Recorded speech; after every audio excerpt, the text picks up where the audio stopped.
Jeff McNeil leads off. First pitch, swung on, line drive, base hit toward the right field line. Rounding third, Acuna up with it is Hassel. Throw to the plate, offline, too late, and one pitch is all it took.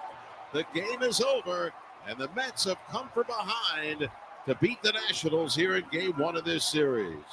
Charlie Slows last night on the call. Tough loss for the Nats. They had a 4-2 lead with 2 outs and nobody on in the 8th when the Mets roared back to tie it up and then eventually win it in 10. Good morning, everybody. 2 guests on the show today, 11 a.m. We'll talk to our good buddy Steve Sands at Oakmont. This U.S. Open setting up to be one of the more difficult course U.S. Opens ever. Heard somebody on the Golf Channel last night say that if it firms up and you don't get any rain, 10 over could be the winning score. Steve Sands will join us at 11. And then Joe House from The Ringer will be on with us at 12 to talk some NBA playoffs. Good morning. You know what? I there was nothing on last night, Max. And so I watched that last 30 minutes or so of the Nats-Mets game. It's another sign, by the way, just big picture, that the Nationals are so much better than they were last year, so much more of a competitive team than they were last year. I think after their 1-7 start, I think they are 28-29 since, something like that. 13-10, I think, in their last 23. Nobody hotter in the National League than the Mets coming into the game last night. And Washington had New York dead to right with 4 outs left in the game. Another solid pitching performance from Mackenzie Gore, 6 innings complete, 2 earned runs on 5 hits. He struck out 6. In his last 4 starts, just 3 total earned runs allowed. Last night's star was Juan Soto, who has played well, much better recently after Met fans had decided, for the moment anyway, just a few weeks ago, that he was terrible and that it was a horrible acquisition. I mean, you had, Vinny in Hoboken and Liam in the Bronx, typically getting massively carried away with how bad Juan Soto was. But Soto has raised his batting average. I was looking this up before the show, from a season low 224 on May 28th to now 248 in the last 11 games. He's got 14 hits, 4 home runs. He's drawn 13 walks, raising his on-base percentage from 352 to 386 in the last 11 games. So Juan Soto starting to play more like Juan Soto. But 5-4 was the final in 10. C.J. Abrams, by the way, in the game, 3 for 4 with a homer and 2 doubles. It's been really fun watching Mackenzie Gore pitch. He's potentially headed towards an all-star appearance. I thought there was a chance last night, and I was flipping around, wasn't totally dialed in this moment. I did watch the last 30 or so minutes as the game went from sort of the 9th inning into extra innings. But there probably was a chance for him to come out in the 7th. He retired the heart of the Mets batting order in the 6th in just 11 pitches. He had just 89 pitches for the game, but Davey decided to go to the bullpen in the 7th. I got a fun Nat stat for you, Kevin. They are 27-33 as underdogs this season. That is the most games won as the betting underdog. So if you want to get a little bit of value, it might be a good idea to look at the Nats every night on the money line. I would imagine 27-33 is an underdog. First of all, that's 60 games. How many have they played so far? They've been an underdog in virtually all of their games. They've played 66 games. So I would imagine, I guess, against Colorado, they were a favorite maybe. 27-33, depending on how big of an underdog. That's you're plus money. It's good value. Yeah, really, you're up big money. Because I would imagine in many of those cases, you were getting a lot back. But they were right there. They were 4 outs away, 4-2, 2 outs, bottom of the 8th, and then the Mets roared back to tie it and eventually win it. Much more entertaining team to watch because of what they're capable offensively. And look, it's fun right now to watch Mackenzie Gore pitch. He is a real high-level, Major League Baseball starter. There is no doubt about that. The Nats still have two more up in Queens against New York. And then they got a road trip coming up where it's Dodgers, Padres, Angels at the end of this month. That may sort of determine whether or not they can get to the All-Star break, in the position they're in now, which is they are actually in third place in the National League East. They are 2 games better than the Braves, who have been, I think they've lost 15 of 19. They got back to 500, the Braves did, after their terrible start. Now they're 10 games below 500. But the Mets right now have the best record in the National League. They are surging, and the second best record in all of baseball behind the Tigers. But the Mets looking really good. All right, I got this from Jim that I wanted to read. Dan Quinn, remember we carried his press conference yesterday on the show after minicamp day number 1. And guess who Jim wants to talk about? Yes, Terry McLaurin. Jim writes, Sheehan, do you think Dan Quinn referring to the negotiations with Terry as contentious means that we're in for a long haul? I mentioned this on the show, and I think Jim heard it. There was a quote yesterday from Quinn that I thought was interesting. It was the second question about Terry, about how he's learned to deal with situations like Terry McLaurin's current situation over the years as a head coach. And he said, quote, I think it's why we all have people that can help on that side. And he's referring to the business side. He said, I can have the relationship as the coach and the ball player and the man. And so, yeah, just keep a cool head about it and keep communication up, which Terry and I certainly do. I think the main thing, expect the expected. Sometimes the business and football can get contentious and difficult, but it never has to be with the people that are inside the locker room. And so I've learned through the years that it is easy advice to follow. What Quinn was essentially setting up for everybody is good cop, bad cop. He's the good cop. He's the friend. He's the coach. He's not involved in the negotiations. That's Adam Peters and his team, and those involved in contract negotiation for the organization. And he wants that separated. That's how he's learned to deal with these situations, keeps the communication line open. Hey, Terry, I'm not the guy. That's, another side of the building. That's who you and your agent are dealing with on that front. I'm right here. The players are right here. Same relationship as always. But to Jim's point, and I pointed this out because it really, when he said it this way and we were carrying it live on the show, using the word contentious and then also the word difficult, I do think that he was speaking specifically to this negotiation. Not that the reporting last week about Terry's frustration over this didn't indicate that maybe it was contentious and difficult, but you kind of got that from the head coach yesterday. He didn't need to say that sometimes the business and football can get contentious and difficult, but I think he was referring specifically to this negotiation. How does it play out? Are we in for the long haul? I don't know. I honestly don't know. I'd love to. It's easy to sit here and kind of speculate, and it's easy to even come up with some common sense answers based on what we know. I think the most common sense answer to why they are where they are is Terry's age and what Terry wants relative to where they believe he is as a receiver in the league. And then on the flip side of that is, yeah, you may not see me as a top 5 receiver, certainly not entering my early 30s, but you need me. We're trying to win the whole thing in 2025, and I'm easily your best playmaker on offense after the quarterback.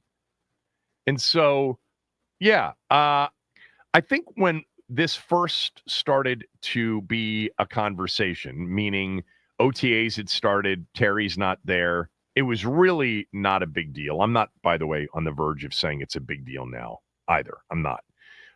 But I think the report last week, missing minicamp, the contentious and difficult from Dan Quinn, thinking about this not as Terry was a 26-year-old receiver 3 years ago, but 29 entering his age 30 season. He'll turn 30, I believe, on September 15th. So after the opener, but actually after the first two games, right? Because it's September 7th against the Giants and then September 11th against the Packers. And so, yeah, this might last longer than maybe we thought 2 weeks ago, but I am still where I've been all along. I'd be surprised if they don't come to an agreement. And for Terry, yes, he's got some leverage because they really do need him. This is not, a team that was 6-11 hoping to improve to 9-8 and, make a wild card run. This is a team that was 60 minutes away from a Super Bowl that believes that they can get back to that point and maybe a step further this year. But they're not going to feel good about doing that without him at age 29, 30. They may have some reservations on what he might be at 32, 33 for some of this contract, but they're in window number one, as we've talked about since the season ended. This is Jayden Daniels' window number one. Jayden on a rookie contract deal and trying to make the most out of it, trying to leverage that fact and try to win a Super Bowl now. There will be future windows for this quarterback. We are 2 years away from perhaps Jayden Daniels participating in a mandatory minicamp as the highest paid player in the history of the game. Right now, the odds are, because Jayden was the only quarterback out of the class last year to do what he did, and he's the only quarterback in NFL history to really do what he did in his rookie year. The odds are that sometime early in 2027, Jayden is going to sign the largest contract in the history of the game. Now, that'll be exceeded, a year later or 2 years later. But quarterback, that's when he becomes available. Of all of the guys selected last year, he's the most likely to get that. They don't have to do it in 2027. They could just pick up the fifth-year option and have him play that rookie contract deal in year 4 and then try to get him paid before the fifth-year option year. That's possible too. But, when you have something that's special, it's always better to recognize it and do something about it before the player gets close to, if I just played one more season here, I might be a free agent. Of course, they would never let him get to free agency. But yeah, this is going to be interesting to follow. I know it's June. I know we're grasping for things. A lot of you were grasping for things off of not viral, but videos that came out of minicamp. I'm sorry, you're not going to get me to get super pumped up and excited about Ja'Cory Krosky-Merritt because he looked good against, some blocking dummies and his cutback ability. I like the tape on him. 7th rounder, please. Out of all the players that they drafted, obviously Connerly Jr. has a chance to make an immediate impact. Trey Amos will definitely have the chance to make an immediate impact. Jalen Lane's going to probably be on the field at the very least as a punt returner. I'm really kind of interested to watch what happens, and it's only his rookie year, with Kane Medrano, their 6th-round pick out of UCLA. That guy, as Scott McLaurin would say, that guy's a football player. Now, where does he fit? Is he a linebacker? Is he a safety? Is there any room for him to make the team? How good of a special teams player can he be as a rookie? We'll see. But yeah, thank you, Jim, for the email. And yes, I talked about this immediately after Quinn's presser yesterday before the first day. I thought it was interesting that he mentioned contentious and difficult as well. He could have been just talking about in general, these things can become contentious and difficult, but I thought that there was more to it than that. We'll see. It's only June 11th. Training camp doesn't open until the end of July. Plenty of time. Terry missed all of mandatory minicamp in 2022. And so it's certainly not a big deal. It was a bigger deal then when you think about it because they had a new quarterback in Carson Wentz. He is pretty in tune, after, not 17 games, but 20 football games in season number 1 with his quarterback, Jaden Daniels. All right, let's get to what do you got?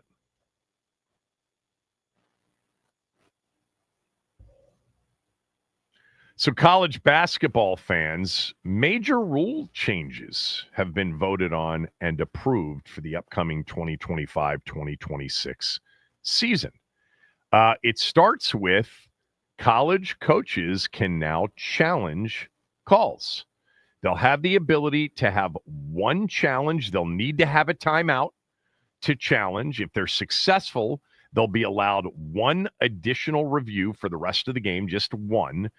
If they're unsuccessful, they'll lose that remaining timeout. Now, the plays that they will be able to challenge are out of bounds calls, who touched it last, basket interference, goaltending calls, or whether a secondary defender was in the restricted area arc, so if they call, a block suggesting that the player was inside the arc, but the, replay shows that he had both feet outside of it, that can be challenged as well. Also, they didn't pass this yet, but it's still in conversation. College basketball, there is positive momentum right now for a change in the way the game is laid out from 2 halves to 4 quarters. Now, it hasn't passed yet, but there are some that believe that college basketball could move to a 4-quarter game. The women's game is a 4-quarter game at 10 minutes per. I have said this for so long. There are so many sports that we watch that I think can just be too long. College football games are too long, even though they did away with, other than in the final 2 minutes of the half in the game, the stopping the clock on every single first down, which did take some minutes off of the game. But we have all sat there on Saturday afternoons, and the game that starts at 3:30, all of a sudden it's like 8 o'clock and it's still going on. You're like, what? I mean, this is 4+ hours. And I've always felt like college football was the game specifically that could be shortened up a little bit. Although the interesting thing about college football is there's really not a lot of complaining about the length of the games. And college football, unlike pro football, turns into a full weekend more often than not. It is arriving Thursday or Friday. It is partying all day Friday, partying Friday night into Saturday morning, the game, and then staying Saturday night, waking up, breakfast, and then getting back on the road to head back to wherever you live. And so an extra, 35 minutes on what the NFL game sort of lasts. The NFL game's perfect. It's super tidy at an average of like 3 hours and 2 minutes. But college football's been long, but I've always felt like college basketball is too short. Literally, you can sit down to watch a college basketball game, and many times it's over in less than 2 hours. 20-minute halves, it just moves super quickly. If you get a game that's officiated very loosely, without a lot of whistles, without a lot of calls, it is not unusual for, a game that starts at 1 o'clock to be over at 2:50 p.m. I mean, the tournament games are interesting because they tend to let teams play a little bit more when we get to the NCAA tournament. Not every game is officiated that way, but when you get one of those games where they're like, we're going to let them play, it's just over so quickly.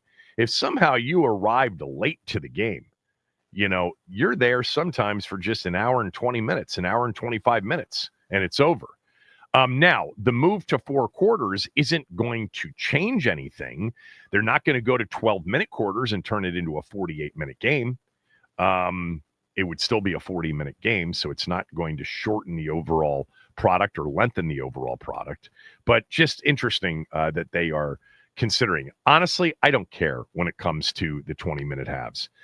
I wouldn't mind them making it 22-minute halves and make it a 44-minute game so we get just more product in college basketball. I feel like out of all of the sports I watch, at and consume at a high level, it's the least amount of product that you get for the money or for the investment in time. The NFL's perfect. I think the NBA's, the NBA ends up being longer than college basketball because it's 48 minutes versus 40.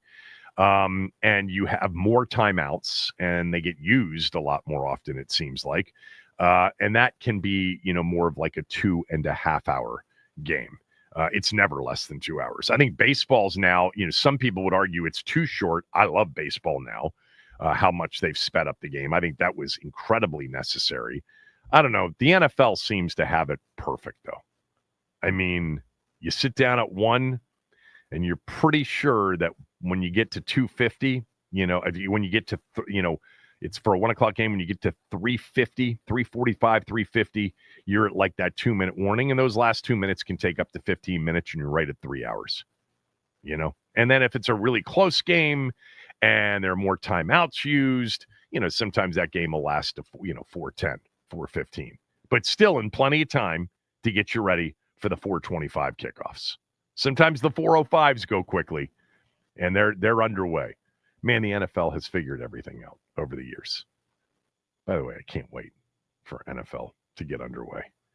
Counting down the days. All right, there was some NFL news from around the league. We'll get to that. As mentioned, 2 guests on the show today for you golf fans. This is going to be incredible to watch this weekend.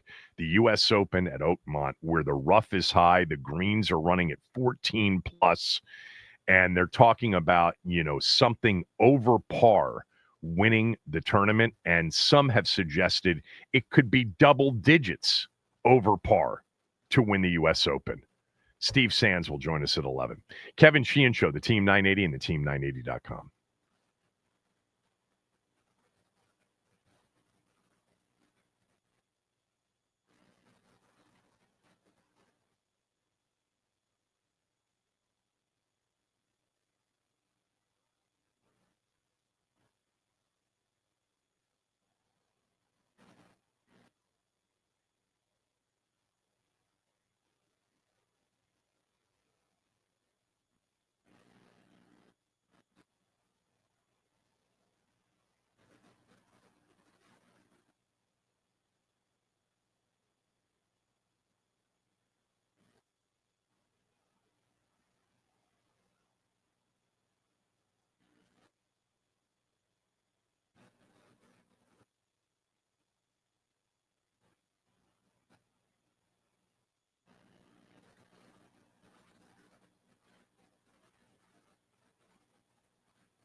So there was some NFL news yesterday. I mean, it wasn't big news. The big news, really, more than anything else that you read about and you probably saw, was Aaron Rodgers reporting to Pittsburgh Minicamp, saying that the number one reason he's there is Mike Tomlin, and he thinks that being in Pittsburgh with that organization is, quote, good for his soul, closed quote. He also disclosed, or he was asked, and he answered that he was married recently.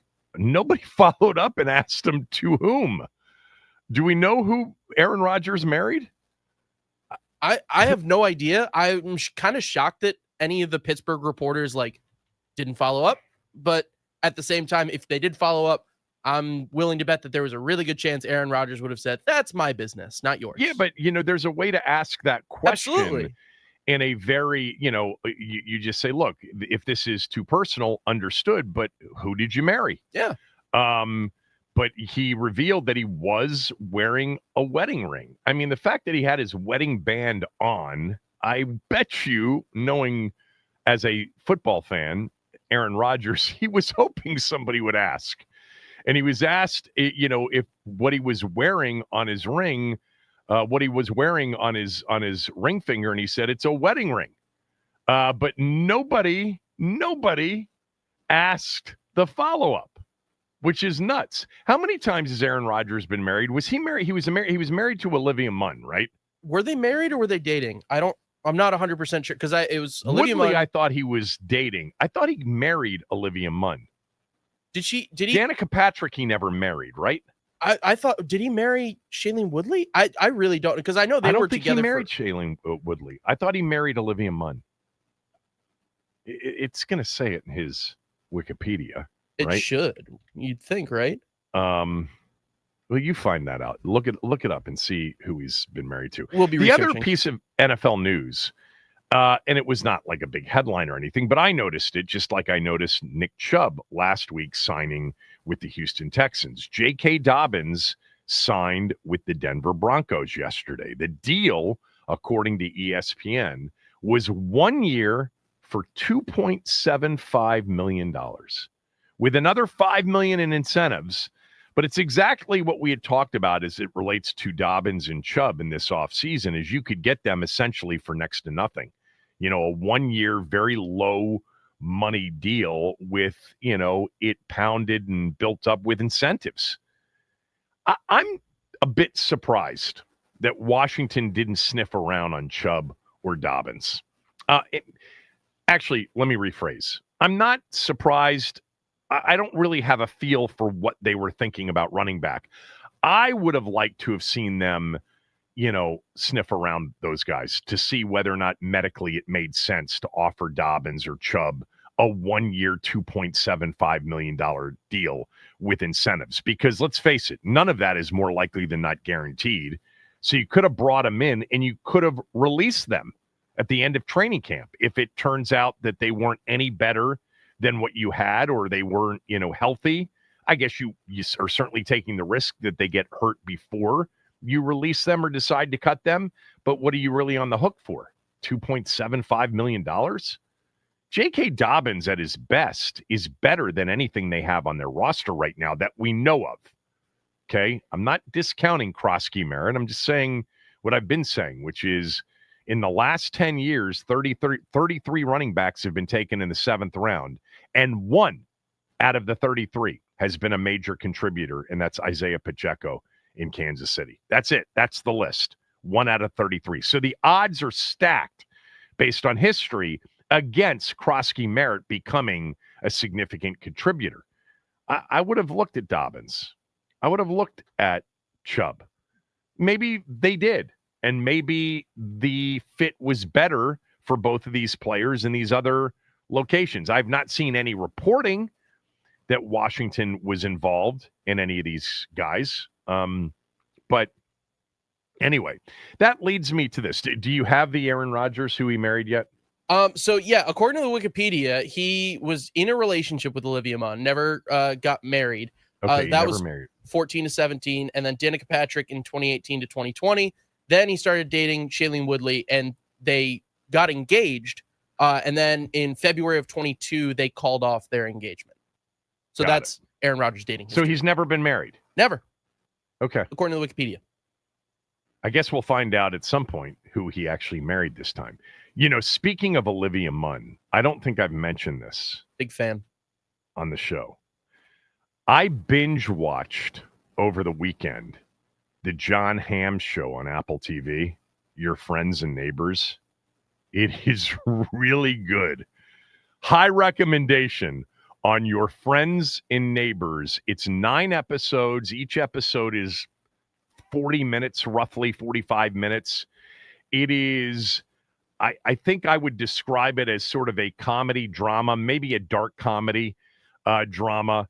And Olivia Munn is in it. Amanda Pete's in it. John Hamm is incredible in this. He's incredible in everything. He plays a hedge fund guy who is super wealthy, living in a very super wealthy, uber wealthy suburb of New York, probably modeled after like Greenwich, Connecticut, or a place like that. And he gets fired from his job, and he turns his life towards becoming a thief and robbing his very rich neighbors and friends.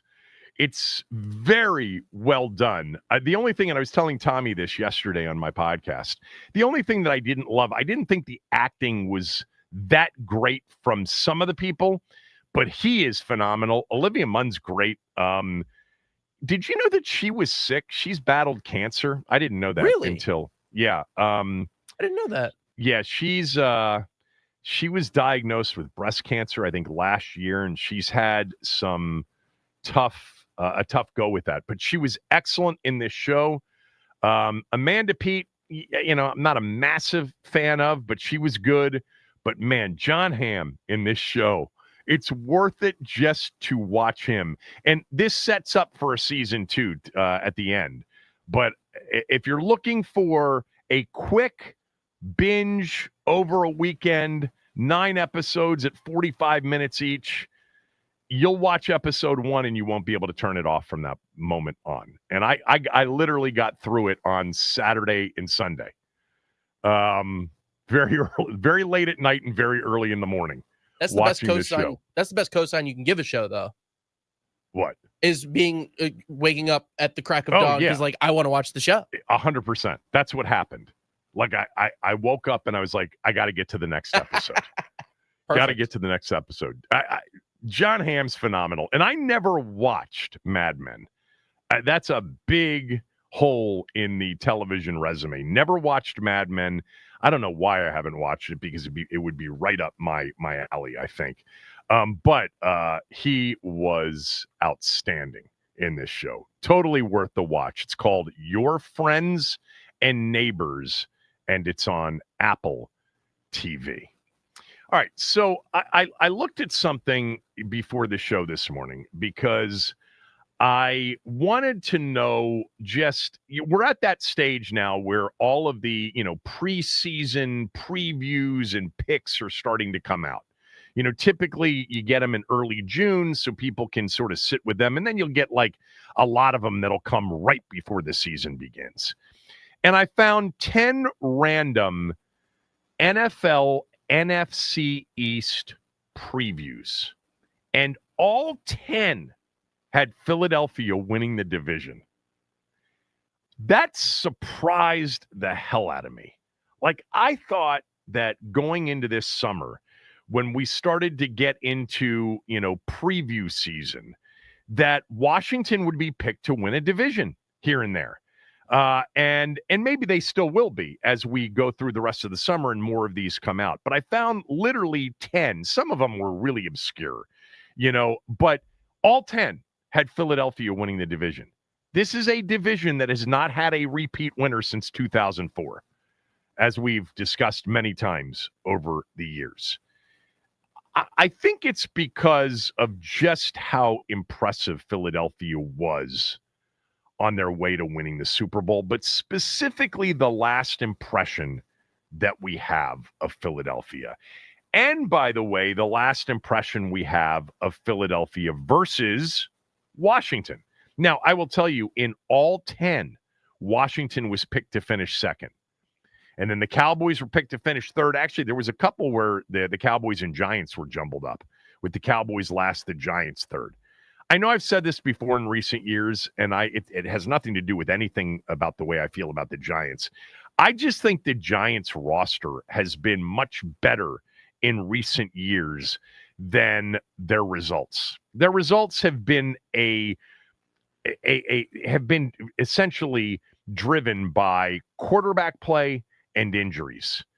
And I don't know how much of an upgrade Russell Wilson is. I don't know if Jackson Dart ends up emerging as a starter, although everything you read out in New York is that they are very pleased with Russell Wilson, not only the player, but the leader. How about that?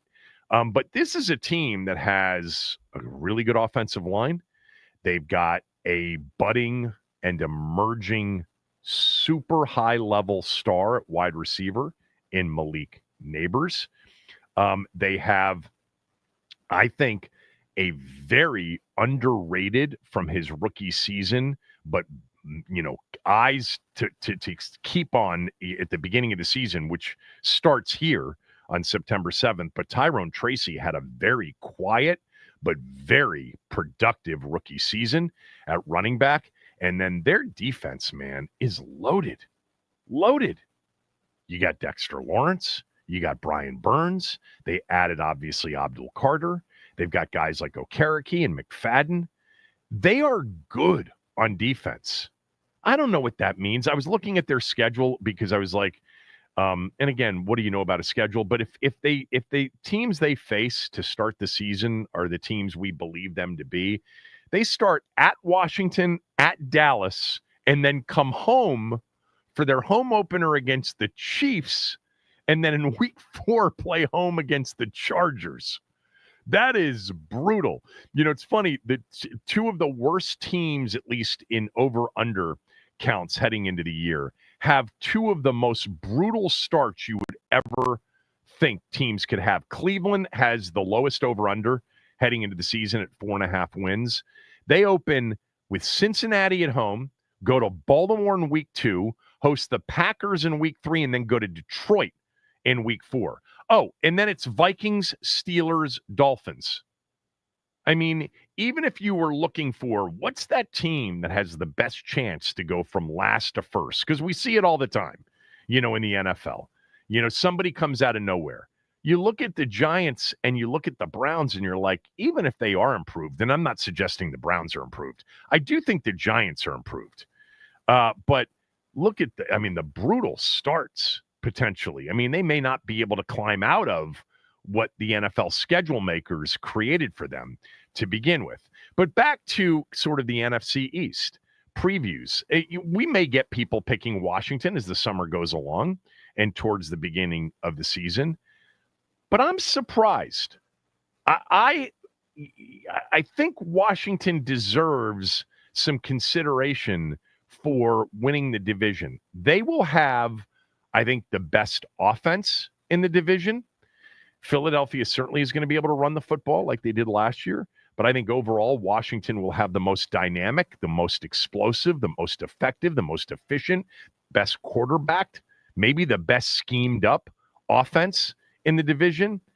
But there's no doubt that Washington's flaw, which people believe to be a flaw heading into next season, is what they are as a full team.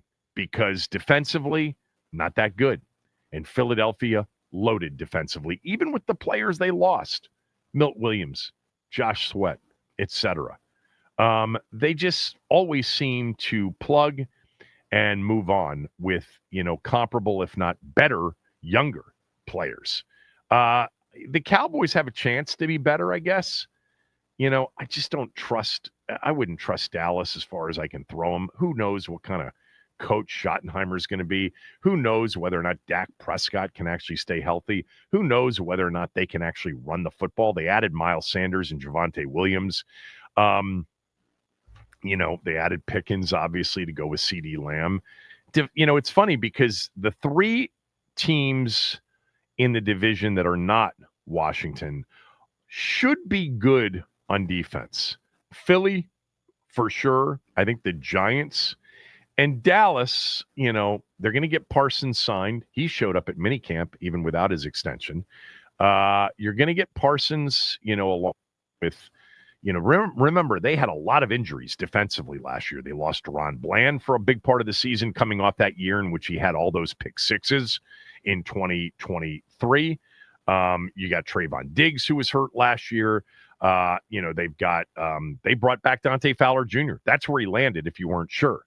Dante Fowler Jr. back there. They drafted the kid from Boston College, Ezaraku. That'll be interesting to watch. And, you had some players last year that got hurt that were promising, et cetera. But I think Washington should be seriously considered to be a potential division winner. I mean, the history of the division plays into it. Not really. I mean, I think that is coincidence as much as anything else. You might say, well, these teams know each other so well. The rivalries are so intense. It's just so hard to repeat as an NFC East champion. Philadelphia is still entering the 2025 season. In terms of overall roster, they've got the best roster in the NFL. That is close to fact. Don't you think, Max? I mean, am I missing somebody? Philadelphia, top to bottom, has the best roster in the NFL. In terms of top to bottom, I do think you're right. Like entering 2025. Yeah, I guess you can't. I'm trying to think of like teams I would make a case for, and it's very tough. Like, because you can poke holes pretty much in any one that I'd bring up, but Eagles is just their O-line's dominant. They're deep at both wide receiver 1 and 2. I mean, you have the best running back in the league, and that defense, that secondary is just second to none. So yeah, roster building from that standpoint, yeah, Eagles are 1-1. Yeah. The thing about the way they laid it out is we're not going to know really anything about what they look like against each other until very late in the season. And let's just hope, when you get to December 20th, their first meeting in the, third to last weekend of the season, that it's for something. That's going to be the key. Washington's just got to stay right there, with Philly. You never know how these seasons play out. I was watching something yesterday morning on NFL Network, I think. Where's Peter Schrager now? Is he moved to ESPN? Yeah, he's an ESPN talent now. So he was on ESPN, and he was talking about Pittsburgh and what they might be like with Aaron Rodgers. And he said, look, you can pencil in Houston for the NFC South and the 4 seed. So if Pittsburgh can just make it as a 5 seed, they can go to Houston in round 1 and win that game and win a playoff game. I'm like, you're talking about first round wild card matchups on June 10th? You out of your mind? Have you watched the NFL at any point? You have no idea what's going to happen. Although, it certainly seems like a Houston AFC South 4 seed hosting a game, which has happened, the last 2 years, right? They hosted Cleveland 2 years ago, the Chargers last year. I could certainly see the AFC South winner being Houston and being the 4 seed, but he's already got Pittsburgh as a chance to go to Houston and win. By the way, I'll remind everybody, Houston as a 4 seed in the AFC postseason the last 2 years hasn't lost. They beat Cleveland badly the year that Joe Flacco kind of led the Browns late in the season to a playoff berth. And then they came from behind to beat the Chargers last year. So it's kind of an interesting just thought. Like right now, give me the playoff team that you feel the most confident about as far as where they'll land seeding wise. It's actually, although it's a ridiculous thing to sort of to describe, I get where he was coming from, but to put Pittsburgh there as a team that could then go and win, a bit premature. But I guess you could say, yeah, the AFC South winner, more likely than not, is going to be the 4 seed. More likely than not. And by the way, the NFC South winner, more likely than not, is going to be the 4 seed. Although last year they weren't, right? Last year they were the 3 seed. Washington played Tampa Bay in a 3-6 matchup. And then the Rams were the 4 seed and played the Vikings, who were the 5. Yeah, I would say that the one thing you could feel good about penciling in, even though it's the NFL and things change, because, watch Indianapolis or somebody like that win the division, is Houston as the 4 seed with C.J. Stroud having a good season and them finishing 10-7, but being far less than, Kansas City, Baltimore, and AFC East Buffalo. Man, the AFC is so predictable. It seems like it, right? Although this could be the year that Kansas City gets supplanted. Denver's better. The Chargers, won 11 games last year, 12 games, 11 games. And the Raiders have a quarterback in Geno Smith. They have a head coach in Pete Carroll. Yeah. They have Ashton Genty. Raiders might be sneaky. Is this the year the Chiefs don't win? I think they've won 8 or 9 straight AFC West titles. Sounds right. Is this the year they get supplanted? This is a good question. It could be if Bo Nix takes that step. That Broncos defense is still as dominant as it was last year. Could see it. Broncos, remember, played the Chiefs really well last year. They did. Missed that short field goal at Arrowhead. Yep. And Mahomes celebrated like they won the Super Bowl. It was crazy. As much as the Chiefs appeared to have been vulnerable last year and not as good as they've been, let's not forget they won 15 games. They were 15-2. People do forget. And they did get to the Super Bowl. They beat, the Bills in the AFC title game to get to the Super Bowl. Oh, the other thing, too, is to not forget that the final game of the season was a throwaway. They didn't play anybody. Mm-hmm. So they were 15-1 going into that game. Nah, the Chiefs win the AFC West. The Bills win the AFC East. The Texans probably win the AFC South, although you never know in the AFC South. And the AFC North, I don't know, Cincinnati, if they get Hendrickson signed, they cut Pratt. Can't believe they cut Pratt the other day. Man, they are cheap. Shamar Stewart's not showing up for anything. Yeah, because they want to change his rookie deal. Right. It's very weird. Somebody said the Bengals are more interested in winning arguments than they are in winning playoff games, and it's kind of right. Yeah, but like all of those years where we said, look, there's only 2 ways to overcome our situation. He sells the team, which eventually he did, or you end up somehow, landing on a quarterback that is a game changer. And that's what the Bengals have. The Bengals have one of the top 3, 2, 3, 4, 5 quarterbacks in the game. And by the way, maybe the best receiver in the game. And so they're able to mask all of the dysfunction behind it. And, for those that say, look, if you have an elite quarterback, it doesn't guarantee playoffs. No, it doesn't guarantee playoffs. It guarantees sustained contention for the playoffs. And every year Joe Burrow's been healthy, they've either been in the playoffs or they've been in the hunt, as they were last year. They didn't, they weren't a bad team. They were 9-8. They just had a terrible defense.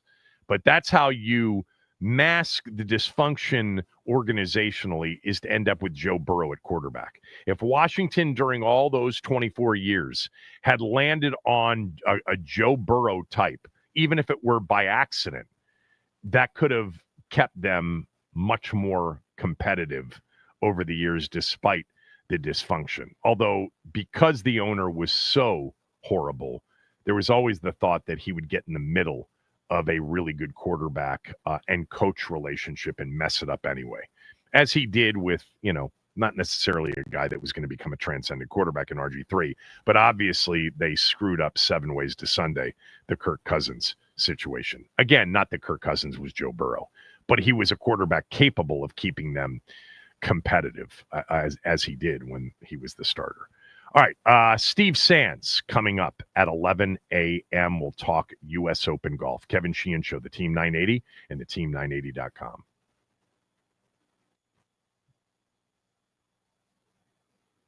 All right, yesterday it was reported by, I believe, Tom Pelissero and Ian Rappaport that J.K. Dobbins is signing a 1-year deal with the Denver Broncos worth up to $5.25 million.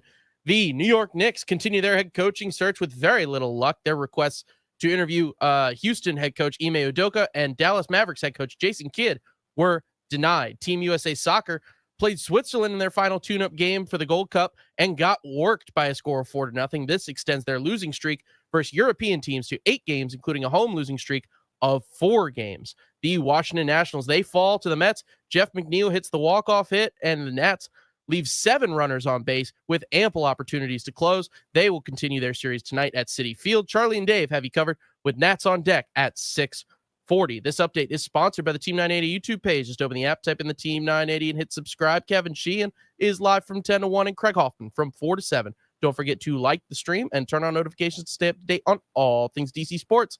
And that's what's trending.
at Oakmont. The greens will be quick. The fairways might be, but the rough will be long and tall. The U.S. Open gets underway tomorrow at famed Oakmont in Western PA. Steve Sands from the Golf Channel and NBC joins us from there right now, live. You know, when we talk, and I have you on before every major and sometimes the players or whatever, and more times than not, the conversation ends up being about your favorite teams in town here, the Skins, the Caps, the Wizards, and the Nats. But we're going to talk golf today. Is this, in all of our conversations over the years, is this the conversation that is dominated by the golf course itself more than any other conversation we've ever had? Yeah, outside of the Masters, which goes to Augusta National every year, Kevin, and let's say an Open at St. Andrews, Oakmont is the golf course that everybody identifies with a U.S. Open, how difficult it is, how brutal it is, the look and feel of it. It looks exactly the way it's supposed to look for a U.S. Open, and it's going to be a beast, man. It is going to be a big-time challenge for these guys. So tell everybody why it's such a beast. All right, for golf fans, they'll know this. For sports fans, they might not. There's a thing called a stimp meter, and that measures the quickness of the greens. And you start getting into the teens, and you're talking about PGA Tour golf. You start getting into the middle teens, you're talking about major championship golf. Here, they run about 15 on the stimp, which is incredibly fast. And because the greens slope so much here, I mean, they really are undulating. Really, really move left to right, up and down, back and forth. They're such a challenge. And then you add the rough here at Oakmont, and the rough at Oakmont is so nasty, you can't even see your shoes when you're standing in it. If you drop a golf ball in it, you sometimes lose the golf ball and you're standing right over it. It is a remarkable test. It is very difficult. Now, these are the best players in the world, Kevin. So Dustin Johnson in 2016, he ended up 4 under par and won. The prior U.S. Open here was Angel Cabrera, and 2007, 5 over par was the winner. So yeah. I think it's going to be somewhere in between those two this week.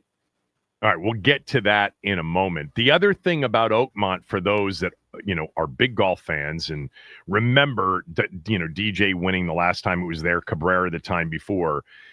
It's a different golf course in that they cut down a lot of the trees, just like the blue course at Congressional. So explain that and why did they do it? Very similar to Congressional for those in the local area. It's a couple things. One is it's environmental. 2 is the new thing in golf is to restore the look of the original course. Well, 100 years ago, there were no trees at Oakmont. Well, it's called Oakmont because of oak trees.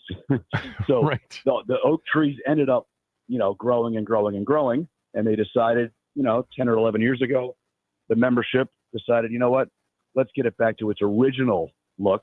And they're going to let, the course play as it lies the way it did, when it first opened up, more than 100 years ago. So I don't know if I love it. I don't see what the problem is with a tree-lined golf course. You play a lot of golf, Kevin, and, this is not a links course. We are not along, the Firth of Clyde like St. Andrews in Scotland. We are not, along the Allegheny River here in Pittsburgh. It's not a link-style golf course. Why you want to make Congressional and Oakmont look like a links course is beyond me, but, these people are way smarter than I am. Yeah, the way you described it, it's like people will often say, we want to get it back to its original form. But in its original form, they planted trees with the expectation that the trees would grow. And They did over a long period of time, and that became the look.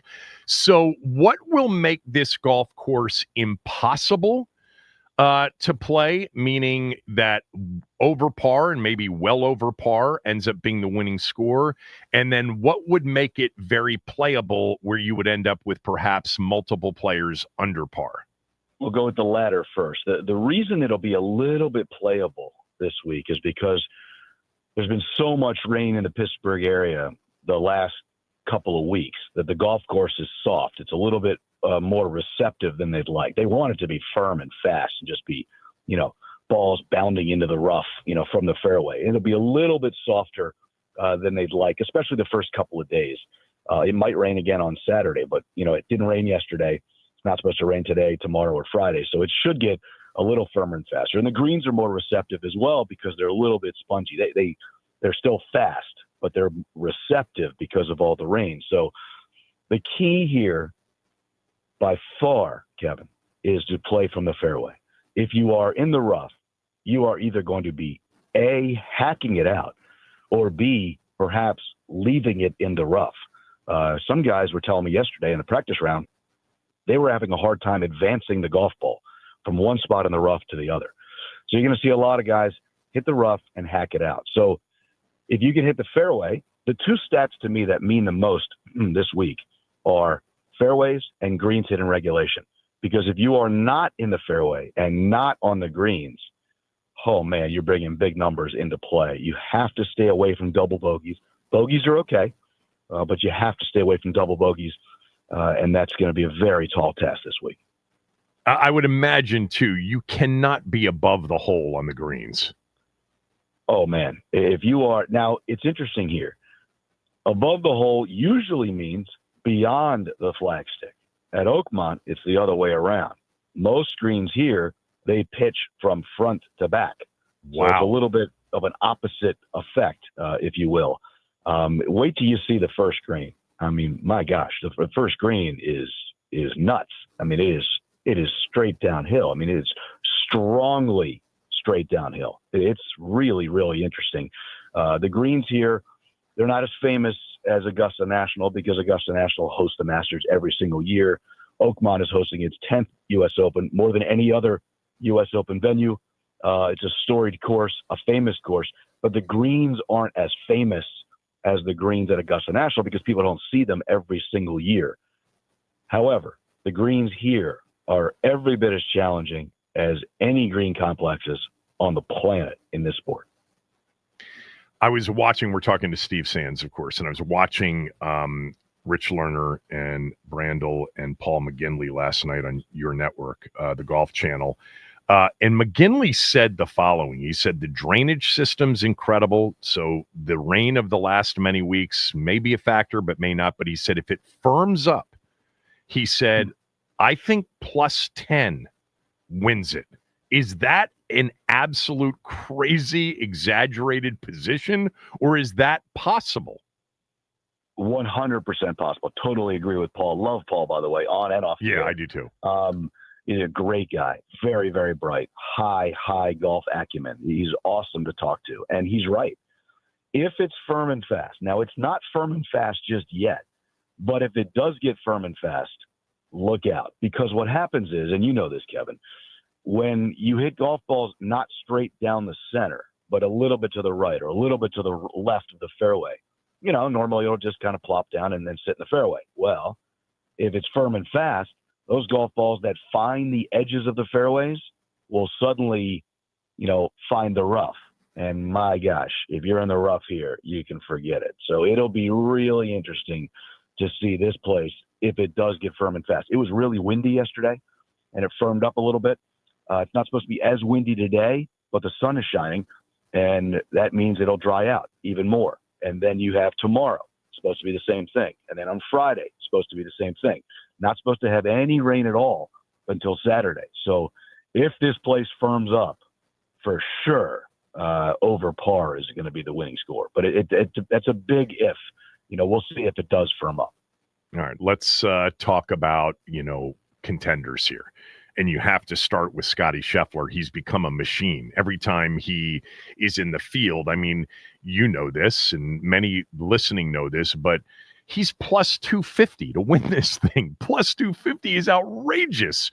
And we've seen this now consistently with him in the field. So he's the obvious, odds maker favorite. What do you think? Oh, he's for sure the obvious, odds-on favorite. Well, maybe I should have asked it differently. Scotty or the field? Oh, I would always take the field. You and I used to Yeah. do this all the time Yeah. with Tiger in the field.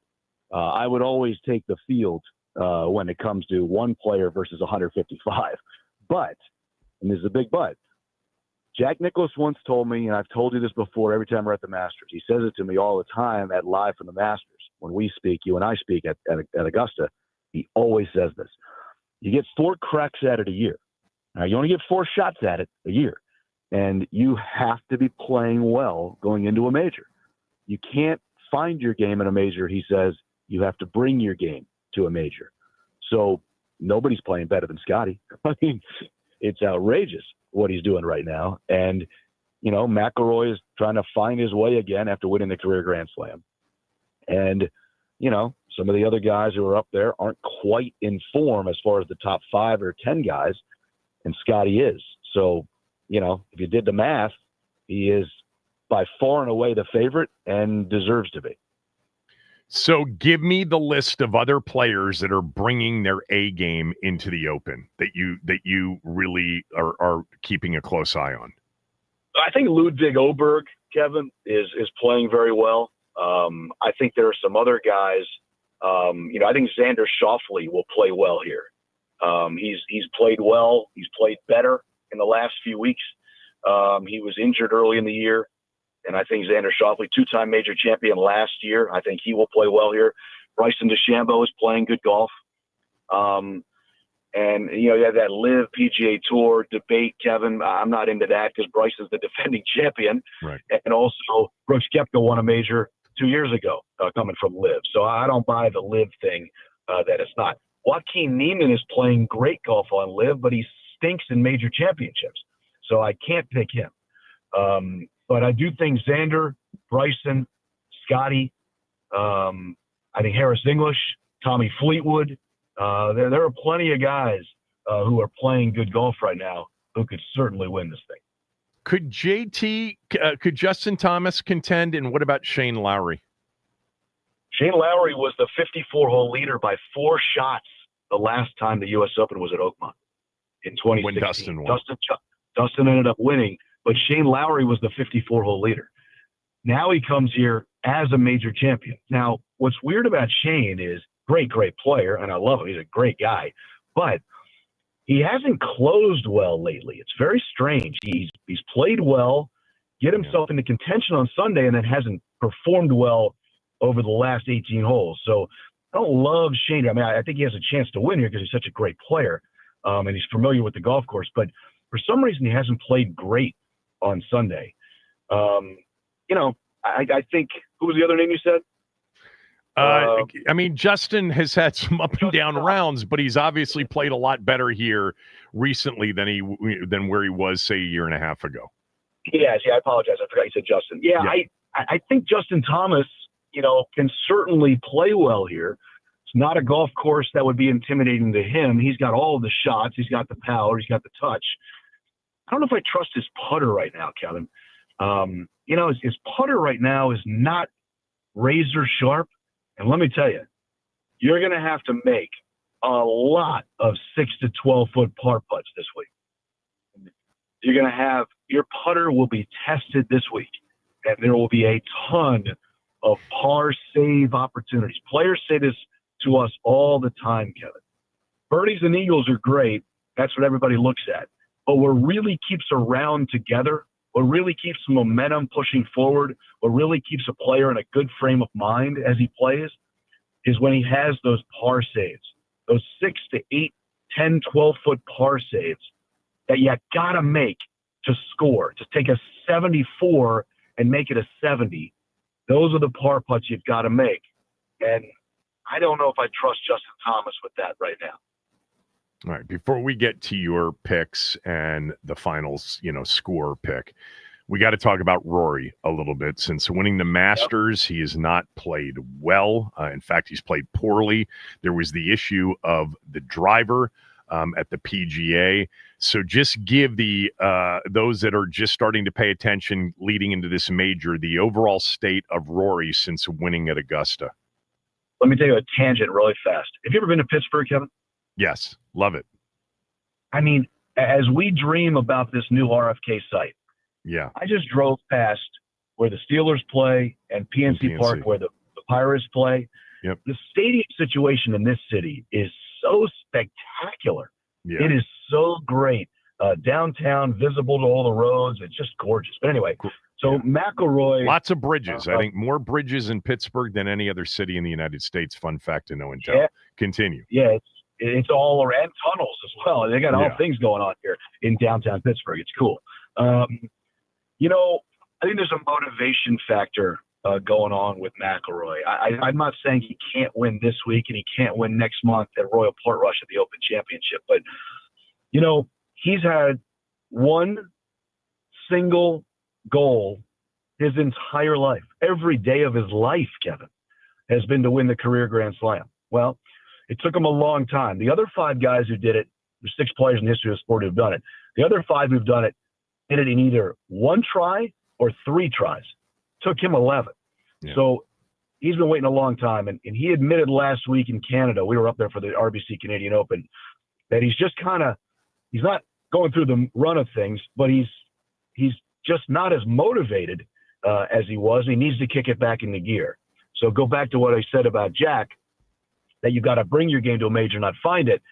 He missed the cut last week, played terribly, did not do anything at the Philadelphia Cricket Club a few weeks earlier at the Truist Championship. Didn't play great with Shane Lowry in the team event at the Zurich Classic of New Orleans. So since the Masters, he just hasn't played great golf. So I think it's a motivation thing. I think that, you know, a little bit of a reset would help him get through this year and start up again January 2026.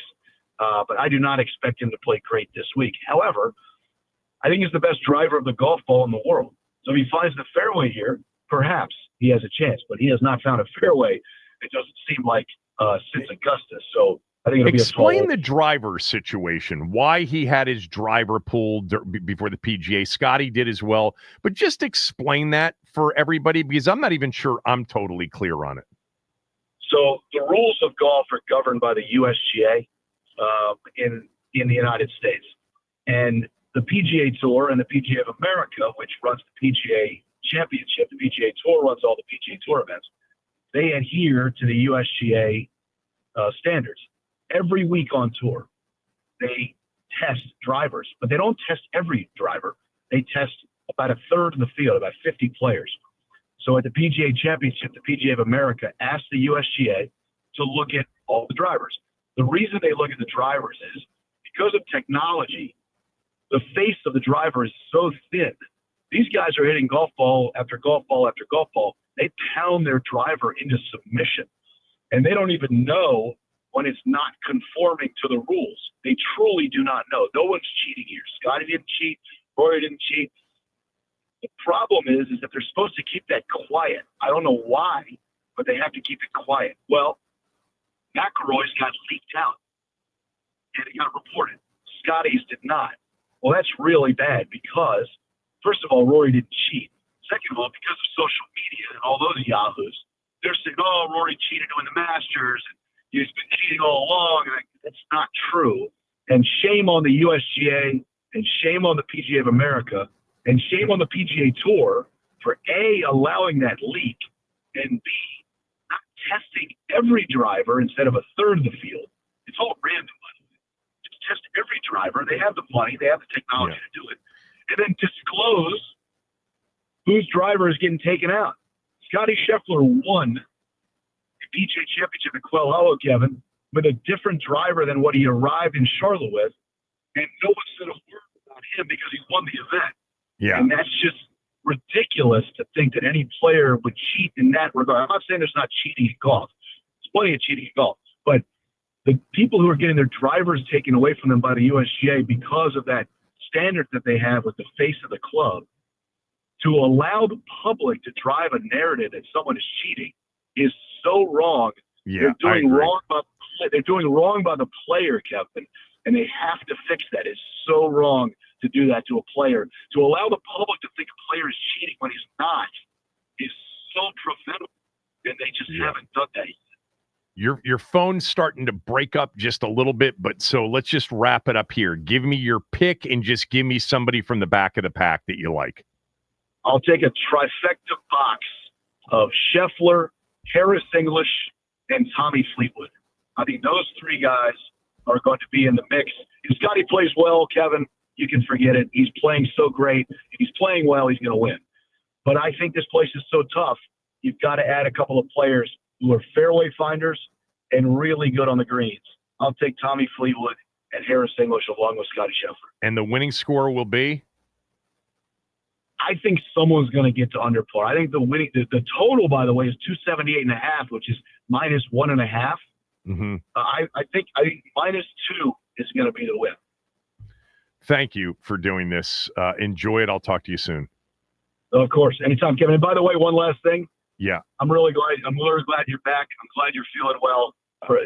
As a friend and as a fan of the show, we love you personally and professionally, and I'm so glad you're healthy and doing well.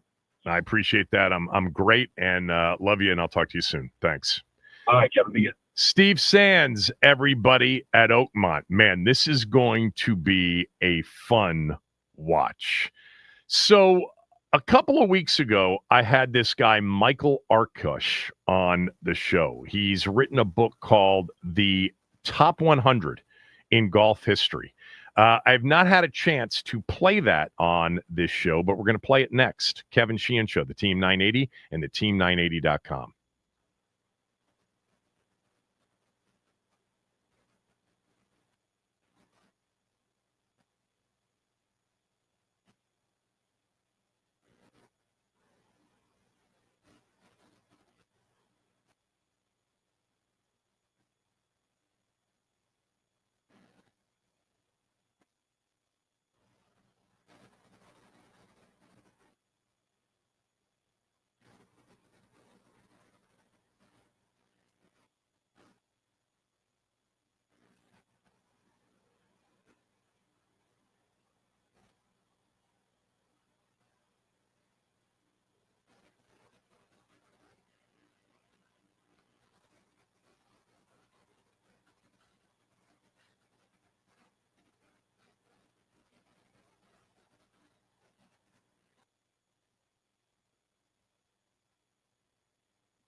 Joining me to finish up the show, and I'm looking forward to this, is Michael Arkush.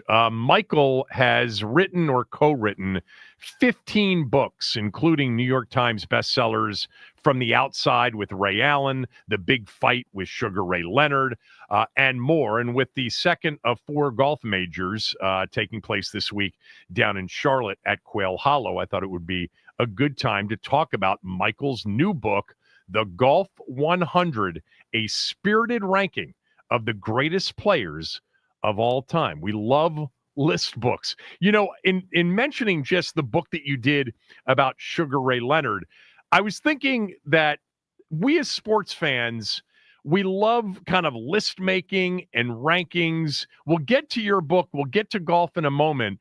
But boxing has always been, right, Michael, one of those sports like golf where the conversation is always about rankings and lists, you know, the greatest ever, the greatest pound for pound fighter of all time. What sport do you think we as sports fans do this the most with?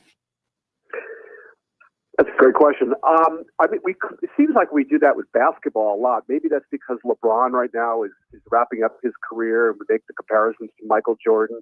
I don't think we do it as much in baseball and football, but certainly in basketball. But you're right. The individual sports, boxing and golf, lend themselves so perfectly for this because there's no place to hide. There's no point guard to blame for not getting you the ball or no coach who didn't start you. You are on your own. And you're exposed, and that's the wonderful thing about those two sports.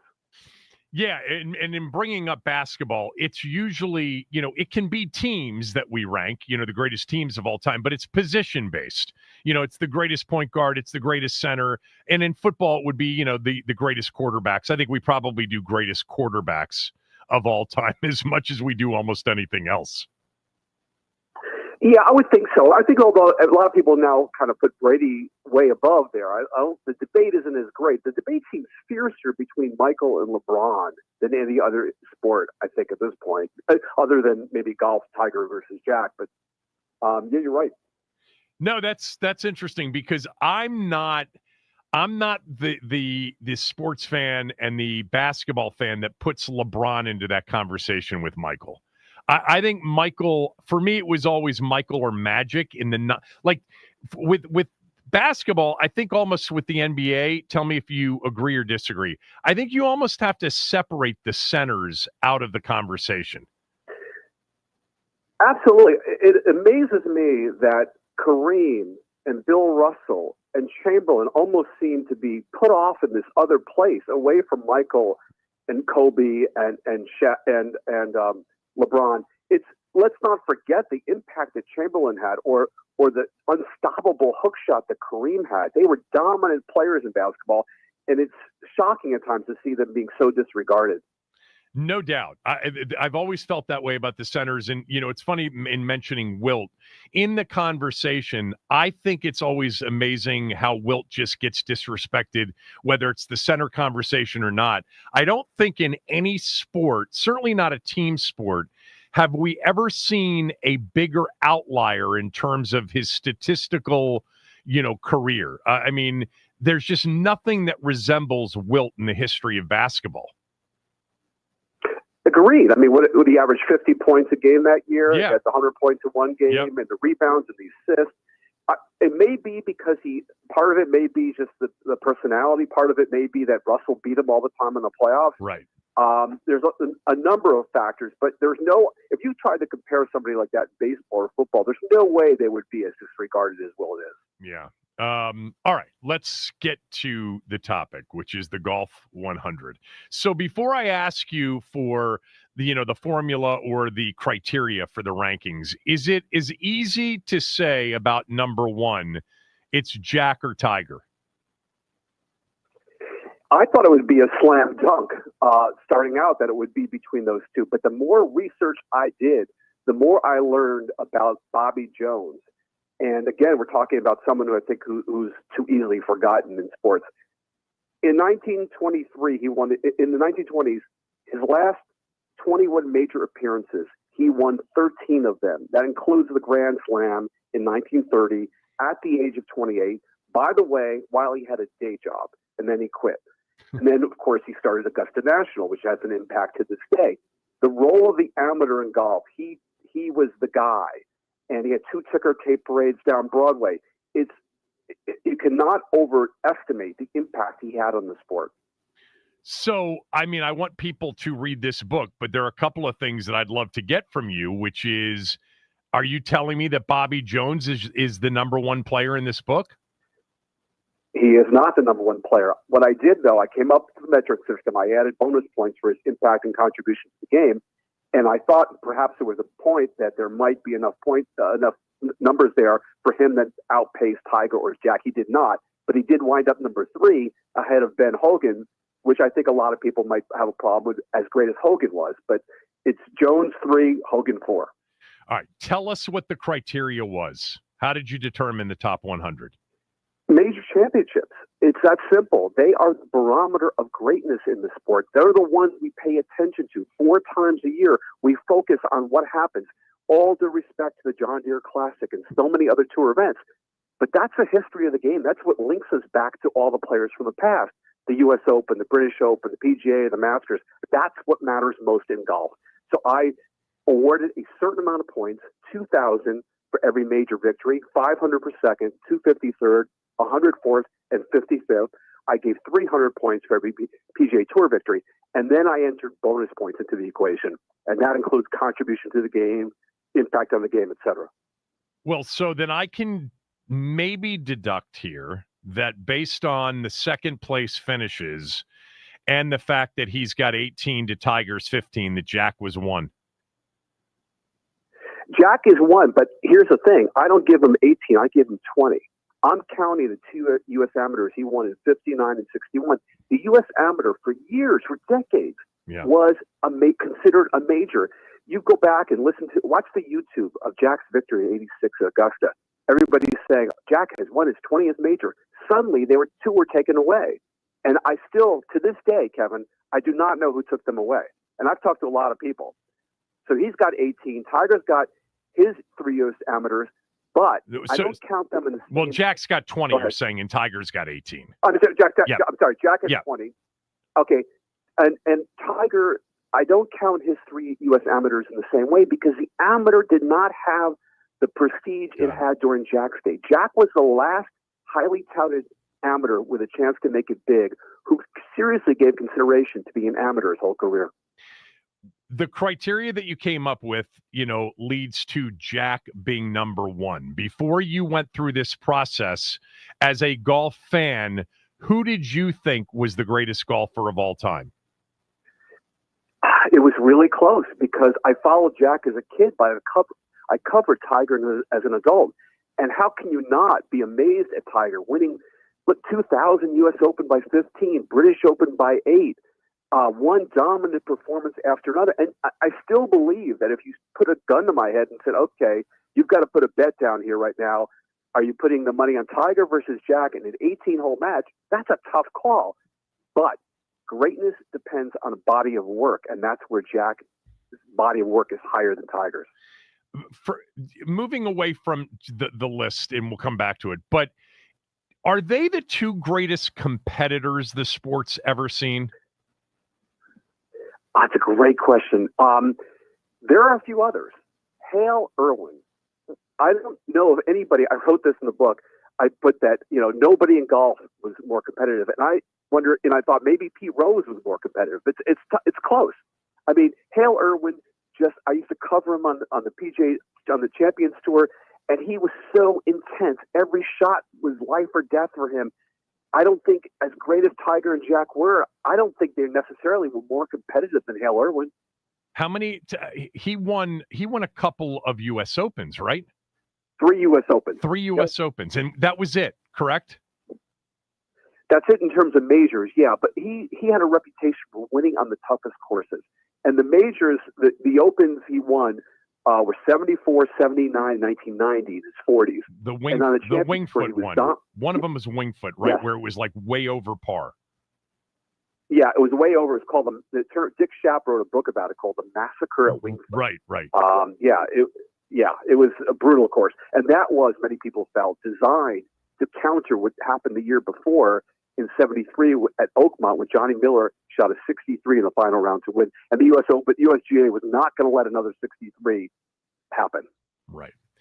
How important is, and to your criteria, was winning the Grand Slam? And I ask about that because I think about a guy like Jordan Spieth, who, if he were to win this weekend, would have a career Grand Slam. Second golfer in this major season to accomplish it. Obviously, Rory the first at Augusta. But Spieth is nowhere near the golfer Rory is, if we're just comparing those two. But career Grand Slam, what did that mean to the rankings? I did not allocate specific points for that accomplishment.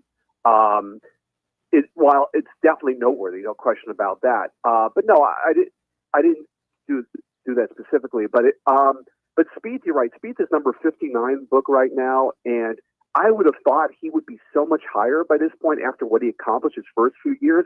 But let's not forget, he's only 31 years old. There's still time. He's one of a number of guys who can still rise up for sure. I'll ask you about some of those guys here in a moment. But, I got into a bit of a debate with a friend of mine over Rory at Augusta. And I said, that relief at the end, especially after he missed the putt at 18, was more about being back into the major championship winner circle. That was the weight. That was the weight that he'd carried around since, 2014, not that he was thrilled to win the career Grand Slam. We got into a debate, and I said, no, the pressure is built because of the lack of a major. Had that come at Quail Hollow and not Augusta, maybe it's not the exact same, but still it would have felt like, the weight of the world was lifted off his shoulders. What do you think? Oh, absolutely. I think it's the 10-year drought. I don't really think golf fans, they respect the accomplishment of the Grand Slam, the career Grand Slam. I don't think it rises up to that level that maybe the press sometimes attaches to it. Right. I think for sure. Think about it. 2014, we're thinking now 8, 10, 12, maybe more majors. He's in his mid-20s. For him to go 10 years, and now 11 years, without a major title, I don't know how much money I would have put on that not happening. It's incredible. And he's had, as you know, many close calls. All right. What ranking has generated so far, with the book being out a few months now, what ranking has generated the most controversy or the most pushback from, readers or media people? It seems that putting Mickey Wright, number 6, as the top female on the list surprises a lot of people. A lot of people didn't know who she was. Which I do. She won 82 times, 13 majors, basically left the game at the age of 34, had the best swing. Even Ben Hogan said so, of any male or female. Everybody assumed Annika Sorensen was number 1 among women. And I think Anna was fabulous. I think there's a bias that we have too often with players who are playing now, and we forget the whole picture. Mickey Wright was incredible. Okay. Other than Mickey Wright, who else? Babe Didrikson Zaharias, who I put down, speaking of debates, I rank as the greatest athlete, male or female, of the 20th century. Not Ali, not Jordan, Babe. The Olympic medal she won, she was excelled in other sports, took up golf rather late and was dominant. And there was a 3-year period because that she was barred from the by the USGA from competing. So that affected her numbers as well. What an unbelievable athlete. Also, Patty Berg, who won 15 majors. No woman has won more majors. There are a lot of, altogether, there are 15 women on the list. 15 out of the 100. Interesting. Yeah. The golfer that made the list, period, forget about where he or she was ranked, that surprised you the most? A guy named John McDermott, who's number 100, who won 2 U.S. Opens back in 1911, 1912. To this day, at age 19, is the youngest Open champion ever. And then he experienced some losses in the stock market and went through a lot of other issues and was committed to a psychiatric hospital. And that was it for his career. One interesting end to the whole story with John McDermott, in 1971, he's at the U.S. Open in Marion. He's in the pro shop, and some assistant pro is ushering him out, unaware of who he is. And he's an old guy, he's kind of dressed poorly, At that moment, Arnold Palmer walks into the pro shop, recognizes McDermott, and McDermott is his guest the rest of the week. And so when was he committed to the sanitarium? This was back in the 1910s. This is like 16, Oh, 1916. okay. Yeah. But he ended up living a full life. He got out at different. Well, he wound up spending much of his life in institutions, Oh, wow. but got out periodically. Yeah. What about a guy? What about of the men, a player that, it isn't necessarily controversial, but, maybe in the top 20, top 25 that's ranked much higher than you thought, and one that's ranked much lower than you thought? One much higher than people, and this is somebody a lot of people have never heard of, a guy named John Ball. He played in the 1890s, 1900. He won 8 British amateurs, including one at the age of 50. So Phil Mickelson is not the only player with a major in his 50s.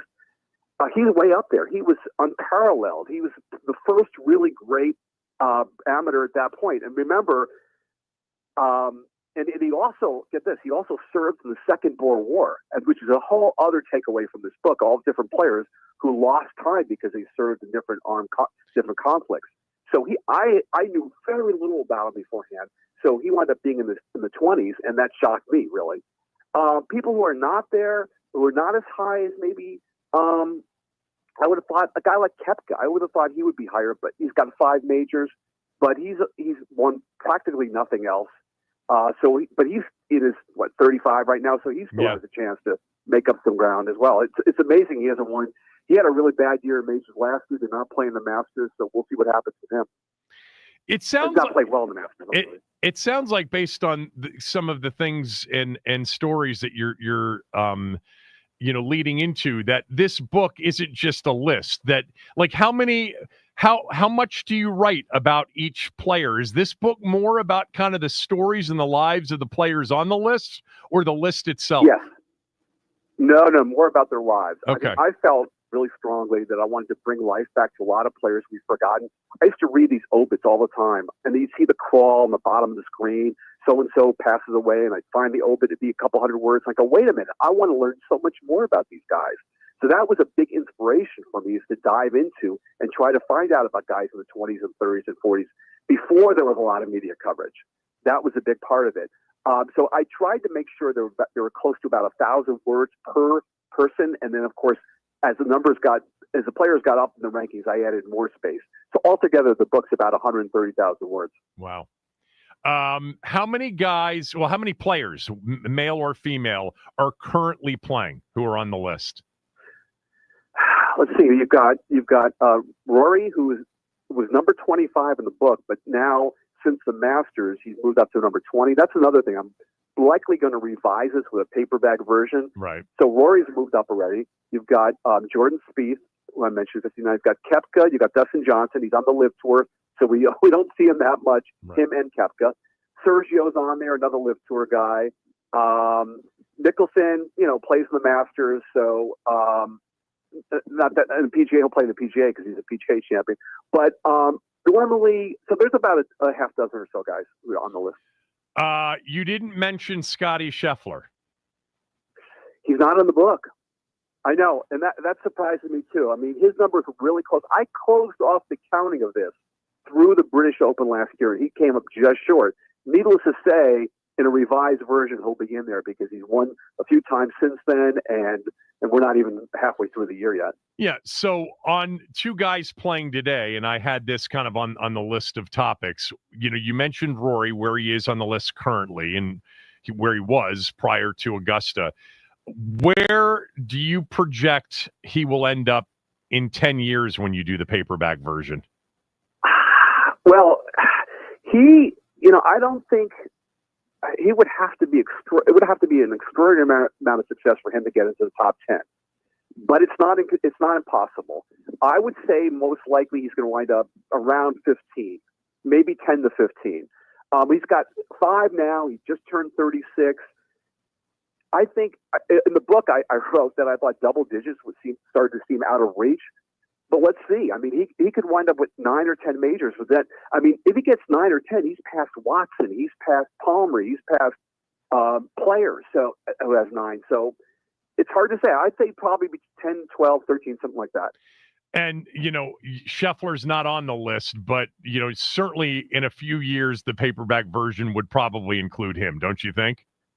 Yeah, well, I'm hoping to have it next year. Yeah. So, yeah, it would include him. And he's in his late 20s, so you would think that he's at 2 now. You would think the over-under on him is at least 6 or 7, maybe more. But look at one thing I learned so clearly in this book is players can go on runs, and then suddenly it stops. Right. And, Tom Watson did not win another major past his early 30s. Who would have thought that could happen? Arnold Palmer didn't win a major past his early to mid-30s. So it can just suddenly the droughts can occur, as we saw with Rory. So nothing in this sport is guaranteed, but Scheffler certainly seems on his way. That was one of the players I was going to ask you about is Watson, with his 8 majors, but a lot of top 10s, a lot of top 5s. Where did he end up on this list? Number 12. And it's too bad. You go back to the 2009 British Open at Turnberry, the final hole, when he bogeyed it. If he had parred and won the British Open in 59, I don't know how you feel. I would have put that certainly as the greatest victory in the history of golf, and perhaps the greatest victory, period, in any sport. When he was at the top of that leaderboard, on that Saturday, or heading into late in the weekend, it was amazing. But don't you think on some level that we're going to see something like that in the next 10 to 15 years? I don't know who it will be. It's not going to be Tiger, probably because of the injuries, but just because of the way people are, it's evolution. Today's 59 is yesterday's 45 or whatever. Do you think we'll see, more players in their 50s win or not? I'll give you why I think yes and why no. Why? Because you're right. They have support teams. They are incredibly, everything is calibrated. They are in great shape, all that. At the same time, a lot of players, when they get the age of 50 now, they're so rich. How much incentive will there be for them to continue playing at the level you need to maintain that effort, to maintain that form in order to be ready to win a major championship? I don't know. Yeah, I don't know either. One other player that I wanted to ask you about, Lee Trevino. How did this list treat Lee Trevino and a career that saw, I think, 6 majors and a ton of contentions? Yeah, 29 tour victories overall. He's number 15. It's amazing. When I spoke to him, the first time I spoke to him on the phone, he had just been working on the range. And I think he was 82 years old at the time. I was just like, he's 82 years old. What is he doing just hitting balls? He was looking for something else. That's the greatness of the sport, right? Every time we go play, we say, this is it. Today is the day. I'm going to find it. Yeah. And there he is out there doing this. And he does it at the time. I haven't talked to him that recently, but he was doing it every day. Yeah, he took down Nicklaus. I gave him bonus points. He took down Nicklaus in the 71 Open at Marion. He beat him at 74. He beat him at 72 British Open. And the story of coming back from the poverty that he had growing up, it's remarkable, really. That was my conversation with Michael Arkush. The book is outstanding. Really enjoyed catching up with him. That was about a month ago when we recorded that, but I thought it was a perfect time to play it right before the U.S. Open gets underway tomorrow. Joe House, by the way, who will join us at noon. We'll talk some NBA playoffs, but we'll talk some golf with Joe as well. You're listening to the Kevin Sheehan Show on the Team 980, the team980.com. We're free and live on the Odyssey app.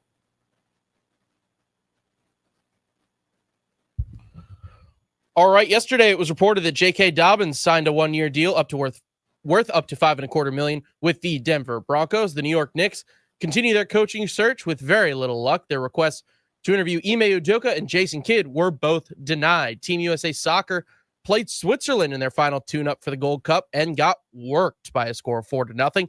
This will extend their losing streak versus European teams to 8 games, including a home losing streak of 4 games. The Nats, they fall to the Mets. Jeff McNeil hits the walk-off hit, and the Nats leave 7 runners on base with ample opportunities to close. They still can't get it done. They'll continue their series tonight at Citi Field. Charlie and Dave will have you covered with Nats on Deck at 6:40. This update is sponsored by the Team 980 YouTube page. Just open the app, Type in the Team 980 and hit subscribe. Kevin Sheehan is live from 10 to 1, and Craig Hoffman from 4 to 7. Don't forget to like the stream and turn on notifications to stay up to date on all things DC sports. And that's what's trending.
Jim Harbaugh is just one of those guys that just sort of, takes a beating but keeps on ticking.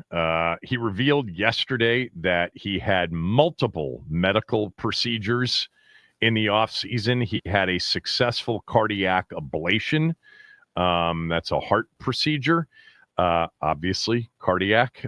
And then he also had a hip replacement surgery. So since the season ended in early January, he's undergone successful cardiac ablation and hip replacement surgery.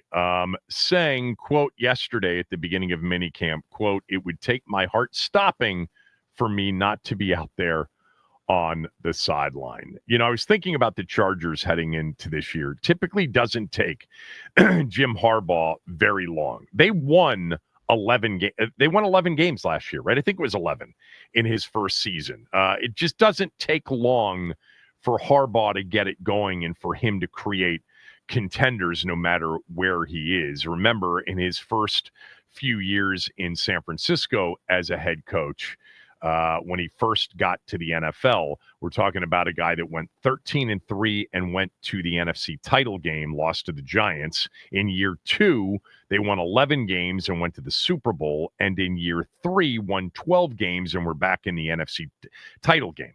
And then fourth year, 8-8, and then people started to tire of Harbaugh, and the Michigan opportunity opened up. 11-6 last year. They lost a playoff game. But Max and I were talking earlier, could this be the first year in 9, because it's been 9 straight AFC West titles for the Kansas City Chiefs? Could this be the year the Chiefs don't win the division? And if so, who would it be? I mean, Denver's obviously better, and Denver was good last year. But man, the Chiefs' run of 9 consecutive division titles going back to 2016. And by the way, before that, Denver had a run of 5 straight years. So you've got to go back to 2009 to find the last time the Chargers won the division. They won it 4 years in a row from 2006 through 2009. But maybe this is the year. And if somebody said to me, AFC West new winner this year, I would wager on the Chargers. I would bet on the Chargers and Jim Harbaugh and Justin Herbert and what they've created there to win it more so than Denver. I'm not a strong believer yet in Bo Nix. Not yet, anyway.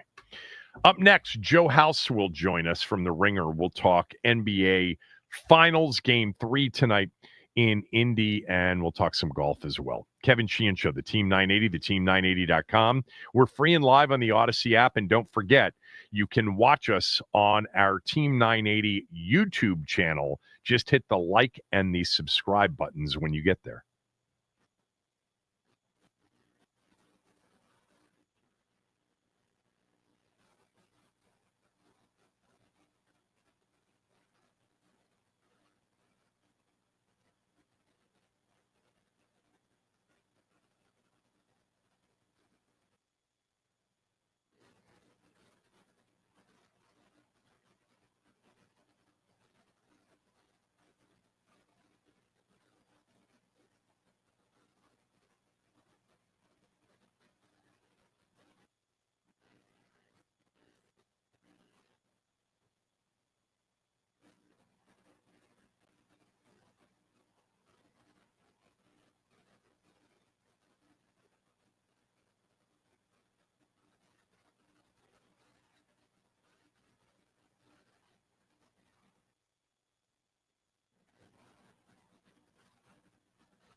NBA Finals Game 3 tonight in Indianapolis, a series that is knotted at a game apiece. And as we talked last hour with our good friend Steve Sands about Oakmont tomorrow, round 1 of the U.S. Open. Somebody who is into both of those things is our good friend Joe House from The Ringer, at House from D.C. on X, on Twitter. I'm just curious, between the two, what are you most looking forward to watching here over the next 2 days, tonight or tomorrow? Man, that's a great question. I will say I'm equally excited for both. You know, the U.S. Open is a marathon, and Thursday is always such a great experience for all of the majors, where your eyes and your brain acclimate to what we get to watch over the next 4 days.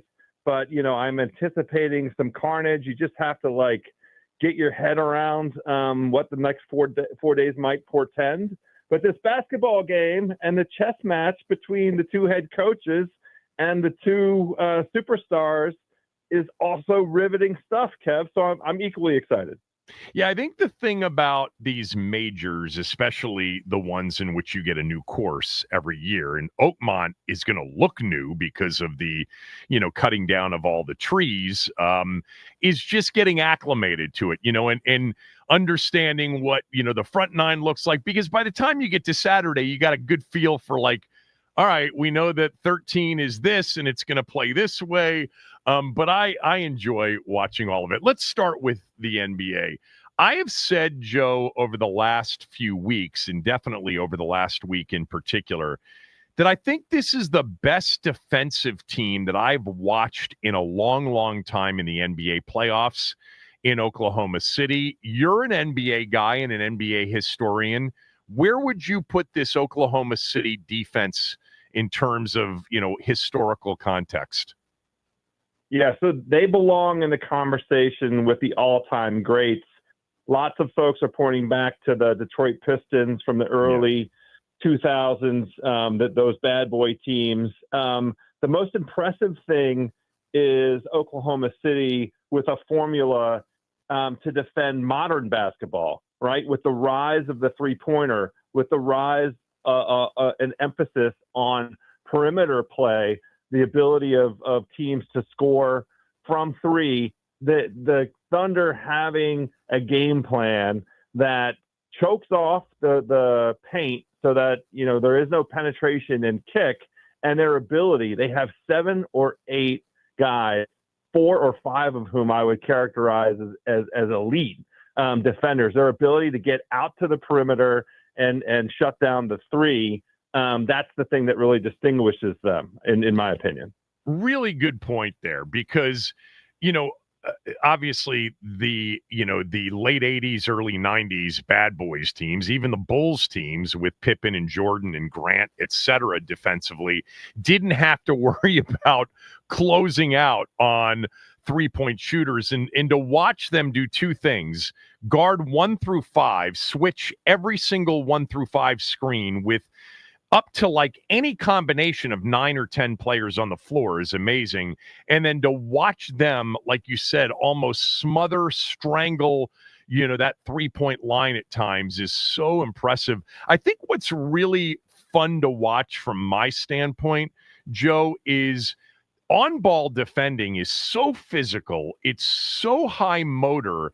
And then their long arms at so many different positions, and their hands and the deflections. I just can't remember a team that's more disruptive in today's game. To your point, it's a completely different game, and it's so hard to stop, today's skill level, and yet they're able to do it.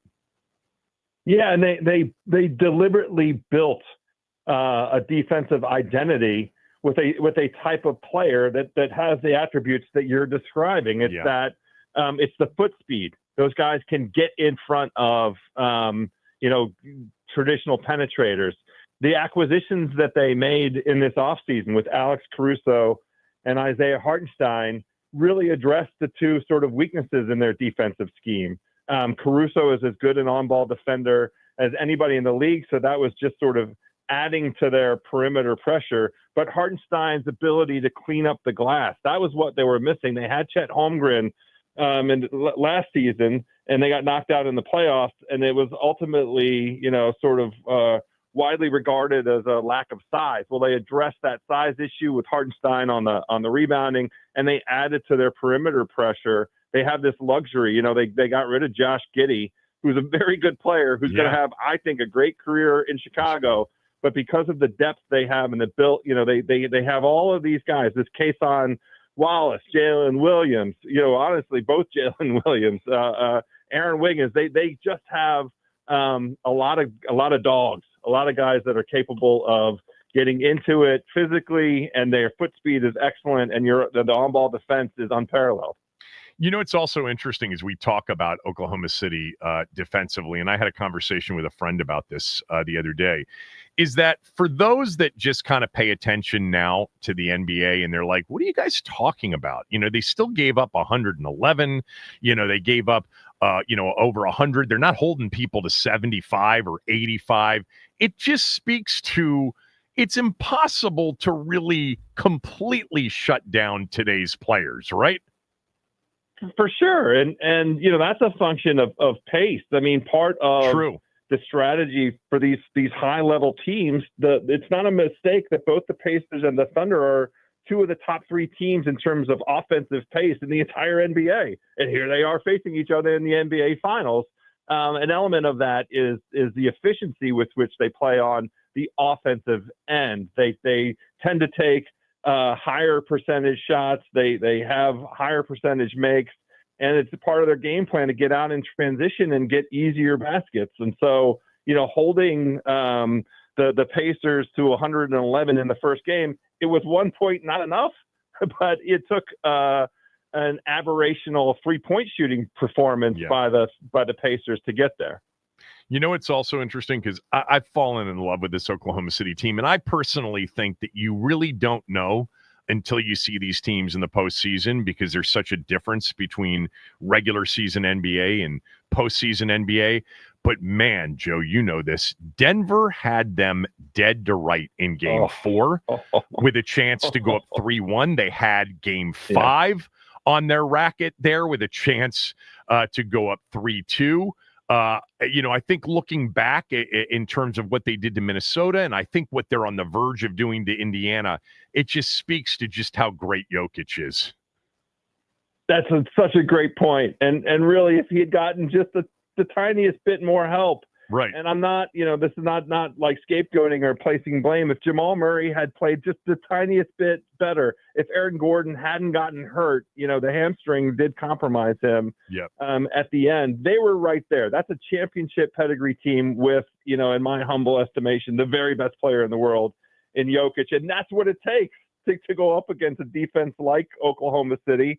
And part of the thing that you tip your hat to for the Thunder is, you have to earn your way into a finals. The NBA is the purest kind of meritocracy, in my opinion, where you have to, teams don't just come out of nowhere and find themselves in the finals. You have to go through these rounds of losing. You have to build up some scar tissue.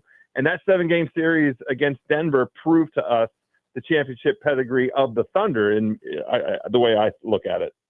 Yeah, and you didn't even mention Porter Jr. not being healthy during that series as well. Right. That could have been a difference maker. In mentioning sort of earning your way, one of the reasons I was skeptical before the postseason started, although I quickly came around, is just we understand that the NBA is this build towards a championship. It's winning a series one year, winning 2 series the next year, getting to the finals and losing in the third year, and then finally winning it maybe in the fourth year. But Oklahoma City's, trek towards, I think, what will be their first title, they kind of cut some of those steps out. Why have they been able to do that?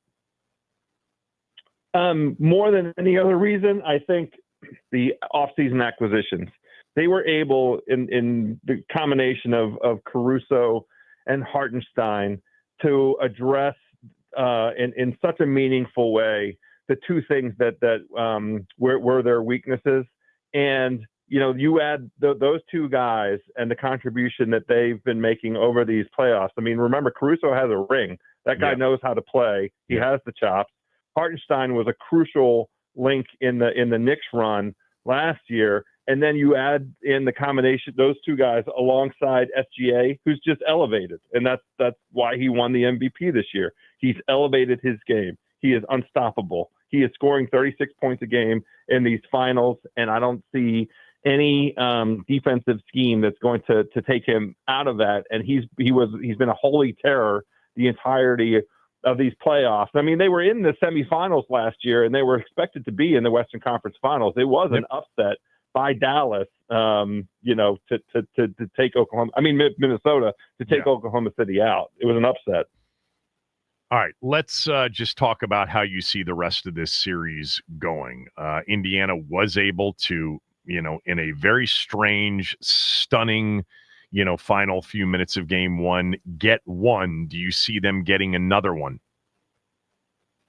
The best way for the Pacers to get another one is to shoot the ball from the three-point line effectively. They shot over 46% in game one, and they shot over 40% of their field goal attempts were from three. So that's the recipe. They have to take threes and they have to make threes. The other element for the Pacers is getting Halliburton unleashed, because he, by his own standards, these playoffs, has had a substandard finals performance. Now, that is by design from Oklahoma City's perspective and point of view. They came in saying, we are going to take your best player out of what he wants to do. They've limited his touches. They've limited his penetration. He can't get to the lane. So this is the chess match element of it that I'm so excited to see tonight. Saw a tiny bit of it. Rick Carlisle does not waste any minutes at all. He's an extraordinary coach. They started running dribble handoff to get Halliburton the ball moving downhill a little bit in the half-court set, and that's how he got 12 points, in what folks would characterize as garbage time. But it's not garbage time from the Pacers' perspective, because they're experimenting and they're trying in real time, in real life, to get him acclimated to what I think will be part of the game plan. So Halliburton needs to be effective offensively. He can come, off the ball. He doesn't have to be the primary ball handler. Nembhard can do that, but they have to knock down their threes. That's they're really their only hope, because Oklahoma City is so effective defensively at getting the ball and getting out in transition. They get all their points that way. I totally agree with that. And look, some of those are going to be contested and they're going to have to knock him down. It's interesting that you mentioned, getting him in a spot where he's getting downhill. I thought in game two, the ball screen set for SGA in the middle of the floor where he likes it was set even closer to kind of the half court line. And once he either split it or went around the switch or the hedge, he was downhill with a lot more space than he had in game one. He had 38 in game one, Joe. And I had Legler on the podcast on Friday, and I asked him how he thought he played. And Legler said, I thought he played pretty well. And I said, I thought it was like one of those SGA games that could have been a lot better, but I thought he was great in game two. What did you think? I totally agree with your assessment, Kevin. I didn't like SGA's game one. He had 38 points on 30 attempts. That's not the recipe for Oklahoma City. He needs to be distributing the ball. He had 3 assists in game one, and the Thunder had 13 assists in the whole game, which is crazy. In game two, he had a more like sort of normal super duper star SGA game, which was he distributed the ball great. He had 8 assists. He had some rebounds, and his scoring came within the context of the offense. I mean, the one vulnerability, and we saw this in the latter half of the fourth quarter of game one, the Thunder get stuck sometimes in half-court offense. They do. And if Jalen Williams is not knocking down buckets, he shot 30% from the field in game one. If he's not knocking down perimeter buckets, they can be defended. And, their offense is really dependent on getting rebounds and getting out and running, or getting steals and getting out and running. If the Pacers make shots, here's why the Pacers won game one. They shot 6 for 10 from three-point land in the fourth quarter, and the Thunder had 0 3-pointers in the fourth quarter. And that was, ultimately the difference. That's how the Pacers came back from being down 15. But that's the recipe is get the Thunder into a half-court offense. Now the remedy for that is SGA in the context of that offense, penetrating and getting his little 12-foot floaters or getting his very comfortable pull-ups from the free throw line and knocking those down. That's how they can save that off. And they also can get some easy buckets by having both bigs on the floor at the end of the game, unlike what they did in game one. Yeah, in addition, in game one to them making all those threes, Oklahoma City didn't turn their what I think was one of the greatest halves of defense I've ever watched in an NBA playoff game, what they did in the first half, forcing 19 turnovers. By the way, those weren't careless Indiana turnovers. Oklahoma City took the ball away from them 11 times with steals, but they couldn't turn it into a lot of points, in part because the turnovers were happening closer to the rim than they were on the perimeter. Right. But yeah, it's funny that you said that, because I think Indiana runs much better half-court offense against a set defense than Oklahoma City does. I think there are too many, I don't want to call them pure ISO possessions, but too many 1 and 2 touch and quick shot possessions on offense. So where are you on Halliburton and the whole conversation of kind of what is he? A really good player, a great player, a star, or a superstar? I'm fine with star. We need him to be consistent over the entire course of an entire season to nudge himself into that superstar territory. Yeah. But with all of the made baskets at end of games, it's not a fluke. It's not an accident. A guy like that has an attribute, that is unmatched in the league. It's really the guy who won the clutch scoring award. The clutch player of the year was Jalen Brunson in the regular season, and SGA is now demonstrated. I mean, not SGA. I'm sorry. Halliburton has demonstrated himself to have that clutch gene in a way when the stakes are the very, very, very, very highest. And it's amazing to watch. And he's very under control, and he's not scared by the moment. So, I mean, you have to give him, he's certainly put himself right in the mix for top 15 player in the league. One other quick thing on the NBA Finals. I mentioned something the other day. Scott had Halliburton on after game 1, then he had SGA on after game 2, had Aaron Wiggins, Terp on after game 2 as well. And I said this, I think, yesterday, or maybe it was Monday. Oklahoma City's players are so mature given how young they are. That's my perception from outside looking in. Is this something you've noticed or observed or even talked about? Haven't really talked about it, but your observation is on the money. And I think it's part of the institutional continuity in Oklahoma City, that they have sort of an expectation. You don't see a lot of drama around Oklahoma City, right? You don't see, players acting out. You don't see situations where the players are challenging the head coach. You don't hear about drama between the front office and the coaching staff. None of those things that, have affected so many other franchises. You don't ever hear any of that. The entire franchise seems to be on the same page. It definitely starts with the GM, Sam Presti, who I think is a tone setter and has created the expectation. And I think the guys all arrive and they believe. I also think that they do some, they're looking for a type of guy, a specific type of personality, a specific type of psychological disposition, because it is apparent that Oklahoma City, all those guys buy in, and all those guys like each other, and that's the infectious. They're legendary for their after the game, whichever player is being interviewed on the court. The rest of the team is up to some kind of shenanigans. It just shows the support they all have for each other. All right, we're talking to Joe House from The Ringer at House from DC. Joe lives here. He's a big DC sports fan. In addition to being a great podcast host, you can listen to his Ringer gambling show, East Coast Bias, wherever you get a podcast. Fairway Rolling, the same thing. I want to get to golf, but one more on OKC. I think I felt this way 2 years ago about Denver and, lack of depth, injuries, the whole thing. But given how young they are, given how many draft choices they have moving forward, are we about to see a big run from a franchise in the NBA where we're in this 7-year run of a different champion every year?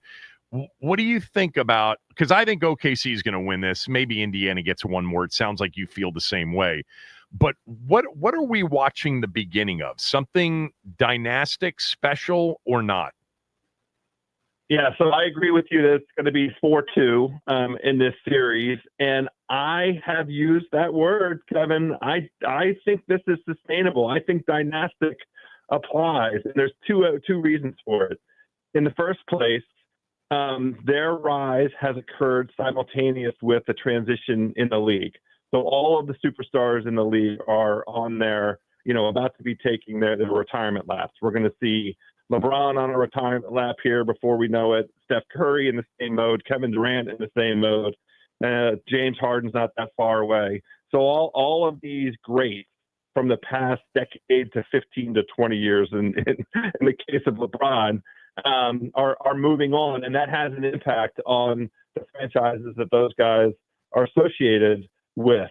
So the teams that are on the rise are teams like the Pacers and the Knicks and the Timberwolves, and we'll see what develops with Houston. But those are all younger teams. The Knicks are kind of their own unique animal, but with the other teams, they're all younger.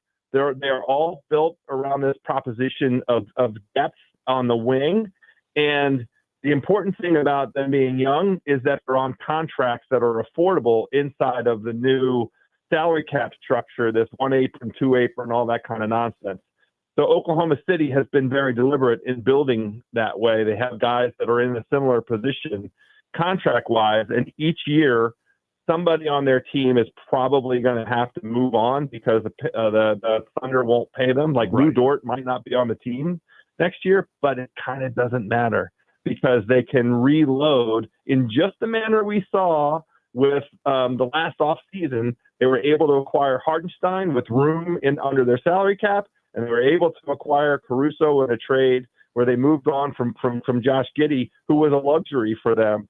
I think that sort of model is repeatable for them, and it makes them sustainable, and it makes them scary. Because I do think that this might be an era where they get 3 out of the next 4 out of the next 5, because that's how they're built. Yeah, I don't disagree with that. All right, let's switch topics because I saw you put this up or you reposted it. Rory McIlroy at Oakmont this weekend, making the cut. He's minus 350, missing the cut plus 235. Which is the bet you would make if you had to make a bet? Oh, 100% missed the cut. He is, in my humble opinion, still feeling the after effects, the hangover of winning the Masters and what that, meant to him, what it meant to his life, what it meant to his career. He has not yet rediscovered the competitive fire that had him as, I think, kind of the unquestionable leader of the professional golf world through the first quarter of the season. From January all the way through the Masters, Rory was the best player in the world. It wasn't Scottie Scheffler. And, he was absolutely firing on all cylinders. A bunch of stuff that's explainable happened after, right? There was a natural sort of letdown that comes from winning the Masters. He had, an increase in everybody's interest, the entire sporting world's interest across the globe wanted a piece of Rory McIlroy because of how dramatic his Masters win was. And that Masters caught, so many eyeballs across the globe. All casual sports fans were intrigued by it. And so Rory went on that sort of tour, celebrating the win. And, there's stuff going on in his life in addition to, the fact that the driver that he used to win the Masters is not available to him to use in competitive golf any further. So he didn't have a great performance at the PGA Championship. He just missed the cut at the Canadian Open, and this is not a golf course where you rediscover your fire, where you find something. Oakmont is not that place. All right, let's finish up with this because the golf course is the story heading into this U.S. Open. So what's the winning score? And then give me the winner and just give me somebody from, the back of the pack. I'll say plus 3,000 or greater that you like. Okay. So Bryson DeChambeau is going to win this U.S. Open. He is going to defend his Open title from Pinehurst. This place sets up very well for him in the way that Winged Foot set up very well for him. Another notorious Northeast, golf course where the rough is ferocious and fairways are narrow. and Bryson was able to get around that place wing foot with a combination of power off the tee and power from the rough. Oakmont is harder than wing foot. So the winning score, I believe, is going to be 3 under. And that's only because of the amount of water that golf course has taken on this past month and in this week including. And that's going to have the effect of balls that might have bounced hard in the fairway and bounded into the rough are going to stay in the fairway. It's not going to matter for the greens. The greens are hard and they're going to be dry enough. They won't be target shooting, and you can't do that at Oakmont.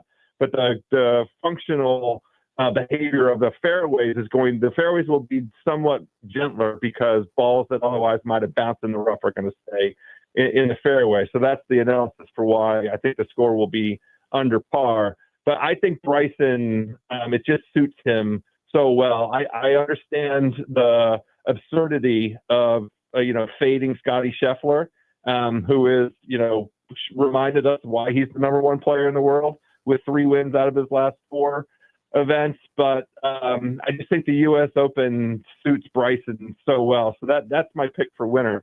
And then a guy down the card that I like is a quiet guy by nature, but he has a win on a big boy golf course. He has a great track record on big boy golf courses, and that's Harris English. Who, Steve Sands gave him out too. Yeah. Oh no! I didn't even list. I didn't know. Yeah. Son of a gun! I thought I was being clever here. He gave me Fleetwood. He gave me Fleetwood and English after the favorites. Well, Fleetwood is a known name. I thought I was being so smart. How about this? Denny McCarthy, I think, has a great chance of success at Oakmont because there is precedent for guys that don't hit the ball 350 yards but are able to keep it in the fairway. And the incredible putting prowess of Denny. I want guys that are comfortable from 8 feet to save par. And that's Denny. Denny has an amazing track record on the most difficult golf courses on tour. So like Denny to finish in the top 20, I have a little action on that, and he's our hometown hero. So let's go. We'd love to see that, and he can putt. Thanks for doing this. Hope you're well. I'll see you soon. Thanks, Kevin. Can't wait for us to tee it up again. You get healthy again, buddy. We're good. We're good. We'll do it soon. Thanks, Joe. Appreciate it as always. Joe House, everybody from The Ringer. He's great in talking hoops, golf, and we'll do some football. We'll probably have him back on before the NBA draft. We'll do that. There's some news from out in Ashburn about a player that has just signed a contract. More on that next.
According to Ian Rappaport, Washington has signed Jeremy Reeves to a 1-year contract extension. That means Jeremy Reeves, who was scheduled to make this year about $2 million and count about $3.3 million on the cap, has a contract now through next year. Nothing having to do with Terry McLaurin. Meantime, Dan Quinn has just taken the podium out in Ashburn. Let's go live and listen into the head coach. I'll explain that as the systems, in all three phases. Can the players have a deeper understanding of that? And I thought Cliff and Joe and Larry, they have really put it in that space. And the other group is the year 2 players assisting the first year players into it, whether it's a first year as a free agent joining the team or first year as a rookie. And that's such an important thing. So that's really where I feel like in the off season, this is the coach's time. They've got to get these systems in place so the guys can really do their thing. And if we can isolate the skill, then there's these next 40 days that'll be coming up for the players to really work those. You also see some high school coaches here today, quite a few, over 100, which is awesome. And they play such an important role in the lives of, the kids that they are coaching. And that was certainly impactful in my life. And I know that they're having that impact now. So with all that said, let's get rocking with you guys and begin. You talked yesterday about the front seven doing a lot of stuff together and all that. Is it more than in the past? And how much, when you go to doing something like stopping the run, can what they're doing now help translate into more success there? Yes, on both. Yes, they're doing more as a group together. And I, really lean on Joe on that. I thought he's one that's also thrown a great off season. What things can we incorporate? How do we add certain things? And some of that comes, John, from doing more time together. So when you're starting last year in the first, OTAs and where you're going and how you're doing. And so when you have being together for a whole calendar year, that's a big deal. And so for so many of these coaches to be back here, wanting to elevate ourselves to see, can we take it further to help the players? As a staff, can we, collectively help one another, take it up a notch? And, a number of them have. So yes, it's by design that they spent more time together. And yes, usually the things that you emphasize during that time, you get to see it come to fruition. And you have several guys for sure, in key years in their contracts. How much do you like having guys like that, where it's hey, a guy like Debo, whatever, they've got to go out and produce if they want to get something beyond that. Is that a good thing for a team? To me, everything's custom. And, sometimes having the security can be just the thing the person needs. Sometimes it's the carrot, can be just something that they need. So I think it's just customized to where we're at. The fun part about our group is that they're really connected and stay tight together. And so there's so much fun knowing that the better we play, more opportunities are for everyone. And so they have a very good understanding of that. Dan, you guys obviously kept David Blau for some interest outside. When you have this situation where the young guy, he's learning, does he get more responsibilities, or do you change what he is, or is it just, hey, keep doing what you're doing and, improve on that? Yeah, no, we changed some responsibilities. And the purpose behind that, Ben, was to get more development chances. And so, he spoke in front of the team today. So that's one of those things of what are the more responsibilities that are going in. We, did a presentation on the ball, and so it was good to see Tom Donatel and him, in conjunction presented today. So yes, there's more responsibility, and with that is also hey, we care about your development as a coach, and we're going to work really hard to help develop you, much like we are, with the players. And so that was by design. And obviously, building the rapport with the players, the culture, this has obviously been a huge deal for you over the last, since you got here. How much time do you spend in the offseason thinking, okay, now what? How do I change it up? What's fresh? What do I say? How much time do you do that? Are there some things I've already done that have been different? Some things are different. Sometimes as a coach, you also need to remind yourself, you don't have to say this differently. Repetition doesn't spoil the prayer. You can sometimes say the same thing about the ball or tackling, and those are things that I don't have to have a new way to say that. what's nice, Ben, here is seeing the other leaders develop here. And so that's, to me, where I take great pride in, to see other players into this spot where they're elevating one another. And if it only had to come from me, I think you're right, where you would have to really think, how do I say this different? But when it's also coming from the next person, they'll say it in their own way. So message isn't just what we say. It's also like how we live and how we act and how we treat one another. And so the messaging is really how we live.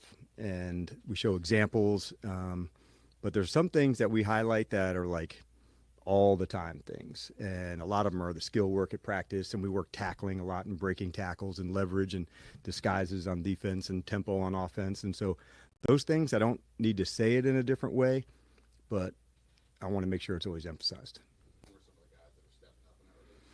I think there's quite a few, and it'd be the easy ones where, you know, some guys who've already had leadership things like a Marcus. But you know who also, it's Percy. I've seen it in some of the second-year players, you know, that we were talking about yesterday. I felt it in Jordan McGee in terms of the way that he's put in so much work. Ben Sinnott is one I thought like had just a fantastic off season, and I'm seeing that come to fruition in this, you know, time frame that he's been going. So seeing different guys into different spaces, it's been good, but there's quite a few actually that, and it's not all in the same way. Like sometimes it might be out on the field, somebody else might be in the meeting room, somebody else might be down in the weight room and with the guys in their training. So different voices, and some new players that's made an impact on me. Dietrich Wise and Jonathan Jones, just such a good standard about how they do things.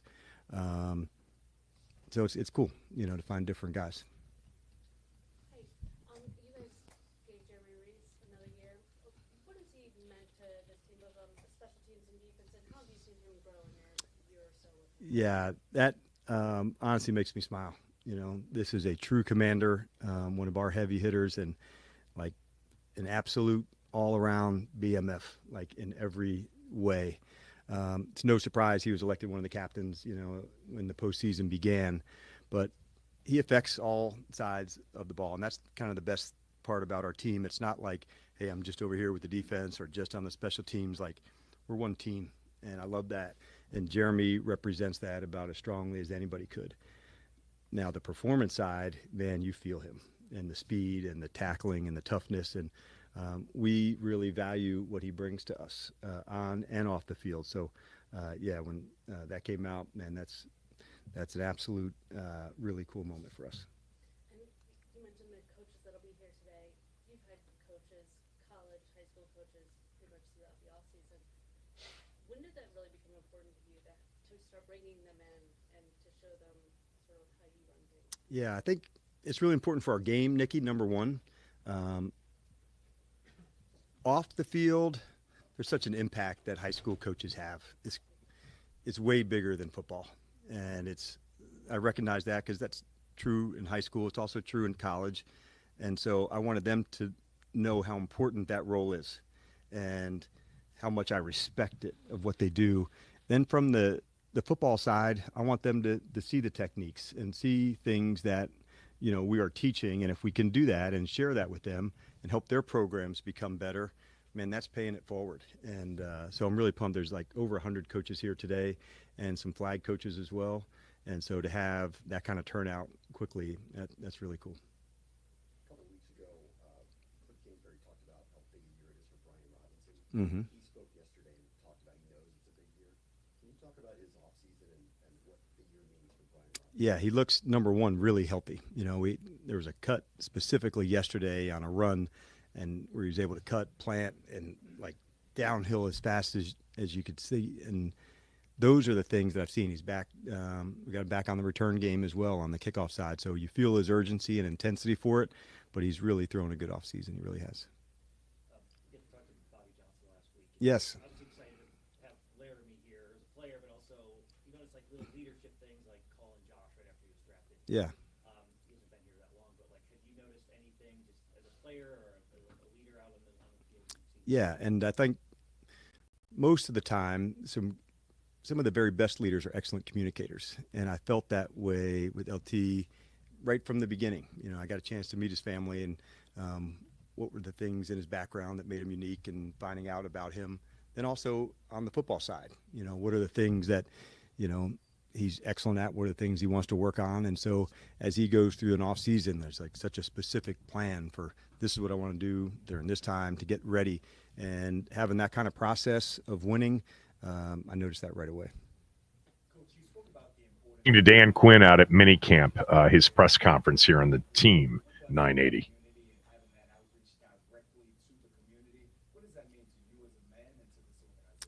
Number one, I want them to know what they're doing really matters. And like we see the work that they're doing. So if this is one way, that we can pay it forward to the coaches to let them know a practice schedule, a way you set up something in terms of a drill, how do you teach our game really safely? And if we can do that better and help them establish that in their schools and in their own communities, I think it just helps grow everything. And all of us have that responsibility, and we take that responsibility seriously. So had a huge impact on my life growing up, and for us to be able to have a chance to get back into that and pour into them, like, man, it's just as good as it can get, because it's a way for them to make an impact. Got time for two more? Yeah, I know it happened a couple of weeks ago, but the NFL announcing that they're going to allow players to compete at the Olympics for flag football. Curious to your reaction to that, and would you feel comfortable if one of your players wanted to try out and maybe be an Olympian? Yeah, good question. It's cool, right, that flag football is going as a sport, and the process of putting a team together, I'm not sure what that looks like just yet, but I think it's really important, that it goes well, and they find the right thing. It's not the same exact game that they play, but there are a lot of really good candidates. So it'll be interesting as we get closer of who wants to do it and how they go about the selection process of the first flag football team. So I think it'll be cool for sure, but the way they're going to go about it, I don't know. But yeah, for sure I'll be watching. A little bit at the start, but the continuity and familiarity of having a coaching staff that's together from year one to year two.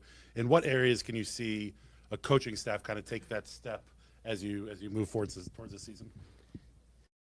There's efficiency element for sure. Okay, this.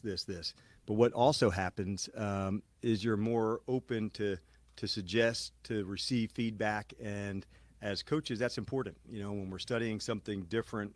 Have we thought about this? Can we go into that way? When you do a first time installation of your systems, it really stems, from the coordinators. This is what's going to be. Then as you get into years 2 and beyond, now you have a chance to study some other things. Would this be something we'd add? Would it not be? Where last year we didn't really get a chance to do that. We were putting in, this is from a philosophical standpoint, how we want to play. And so now you're able to, we practiced it. We didn't call it a lot. Let's take it out.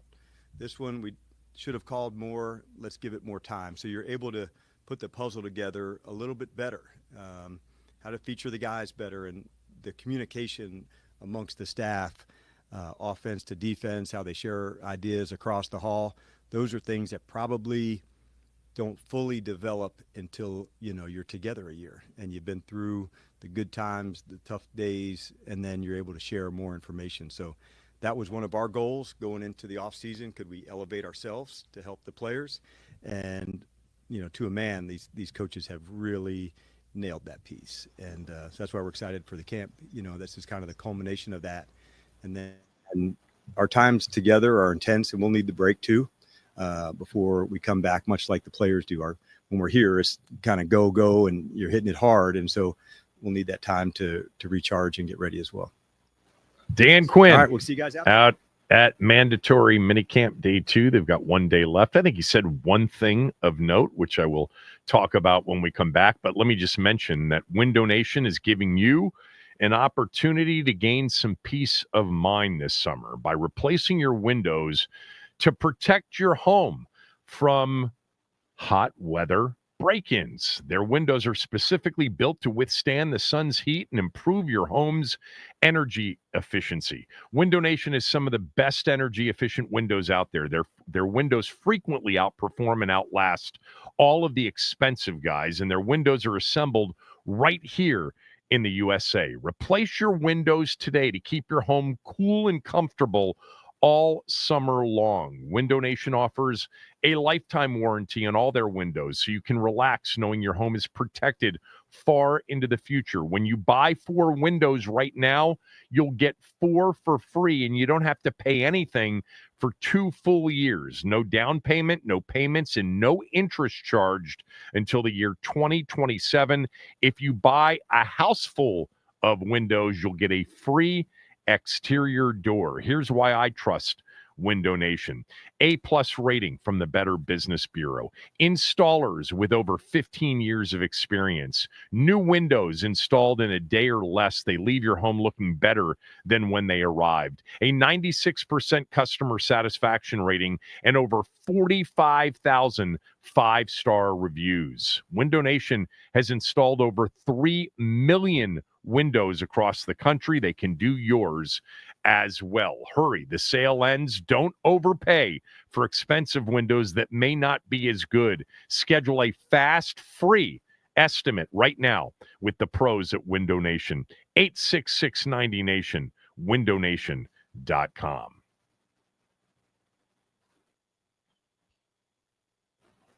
All right, breaking news out of Ashburn. Commander safety and special teams leader Jeremy Reeves has signed a 1-year extension, and he will remain under contract with the team through 2026. The Kevin Durant sweepstakes are heating up. Shams Charania is reporting that the Suns and KD's reps are sorting through trade options. Interested parties include the Houston Rockets, the San Antonio Spurs, the Minnesota Timberwolves, the Miami Heat, and the New York Knicks. Team USA Soccer played against Switzerland in their final tune-up match for the Gold Cup and got worked by a score of 4-0. This extends their losing streak versus European teams to 8 games, including a home losing streak of 4. The Nats, they fall to the Mets. Jeff McNeil hit the walk-off home run in the bottom of the 10th. The Nats left 7 runners on base with ample opportunities to close. Couldn't get it done. They will continue their series tonight at Citi Field. Charlie and Dave will have you covered with Nats on deck at 6:40. This update is sponsored by the Team 980 YouTube page. Just open the app, type in the Team 980, hit subscribe. Kevin Sheehan is live from 10 to 1, and Craig Hoffman from 4 to 7. Don't forget to like the stream and turn on notifications to stay up to date on all things DC sports. And that is what's trending.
News from the music world this morning. Brian Wilson, one of the original and the genius of the Beach Boys, passed away today at the age of 82 years old.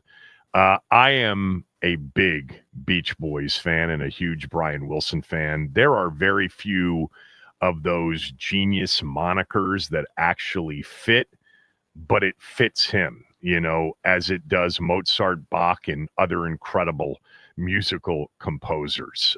If you don't know anything about Brian Wilson, you'll read a lot about him over the next 24 hours. I would suggest that if you just want to watch something, watch the movie Love and Mercy.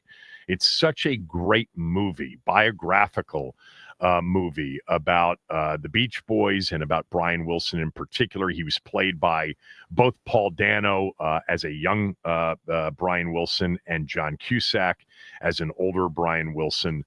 But Pet Sounds, arguably the greatest, rock/pop album of all time, inspirational to the Beatles and their Sgt. Pepper's Lonely Hearts Club Band album. But Brian Wilson passes away at the age of 82. He lived a lot of life and a lot of difficult life. That is for sure. But one of the true musical geniuses of the last, call it at this point, 60 years, going back to probably 65 years, to the early 60s.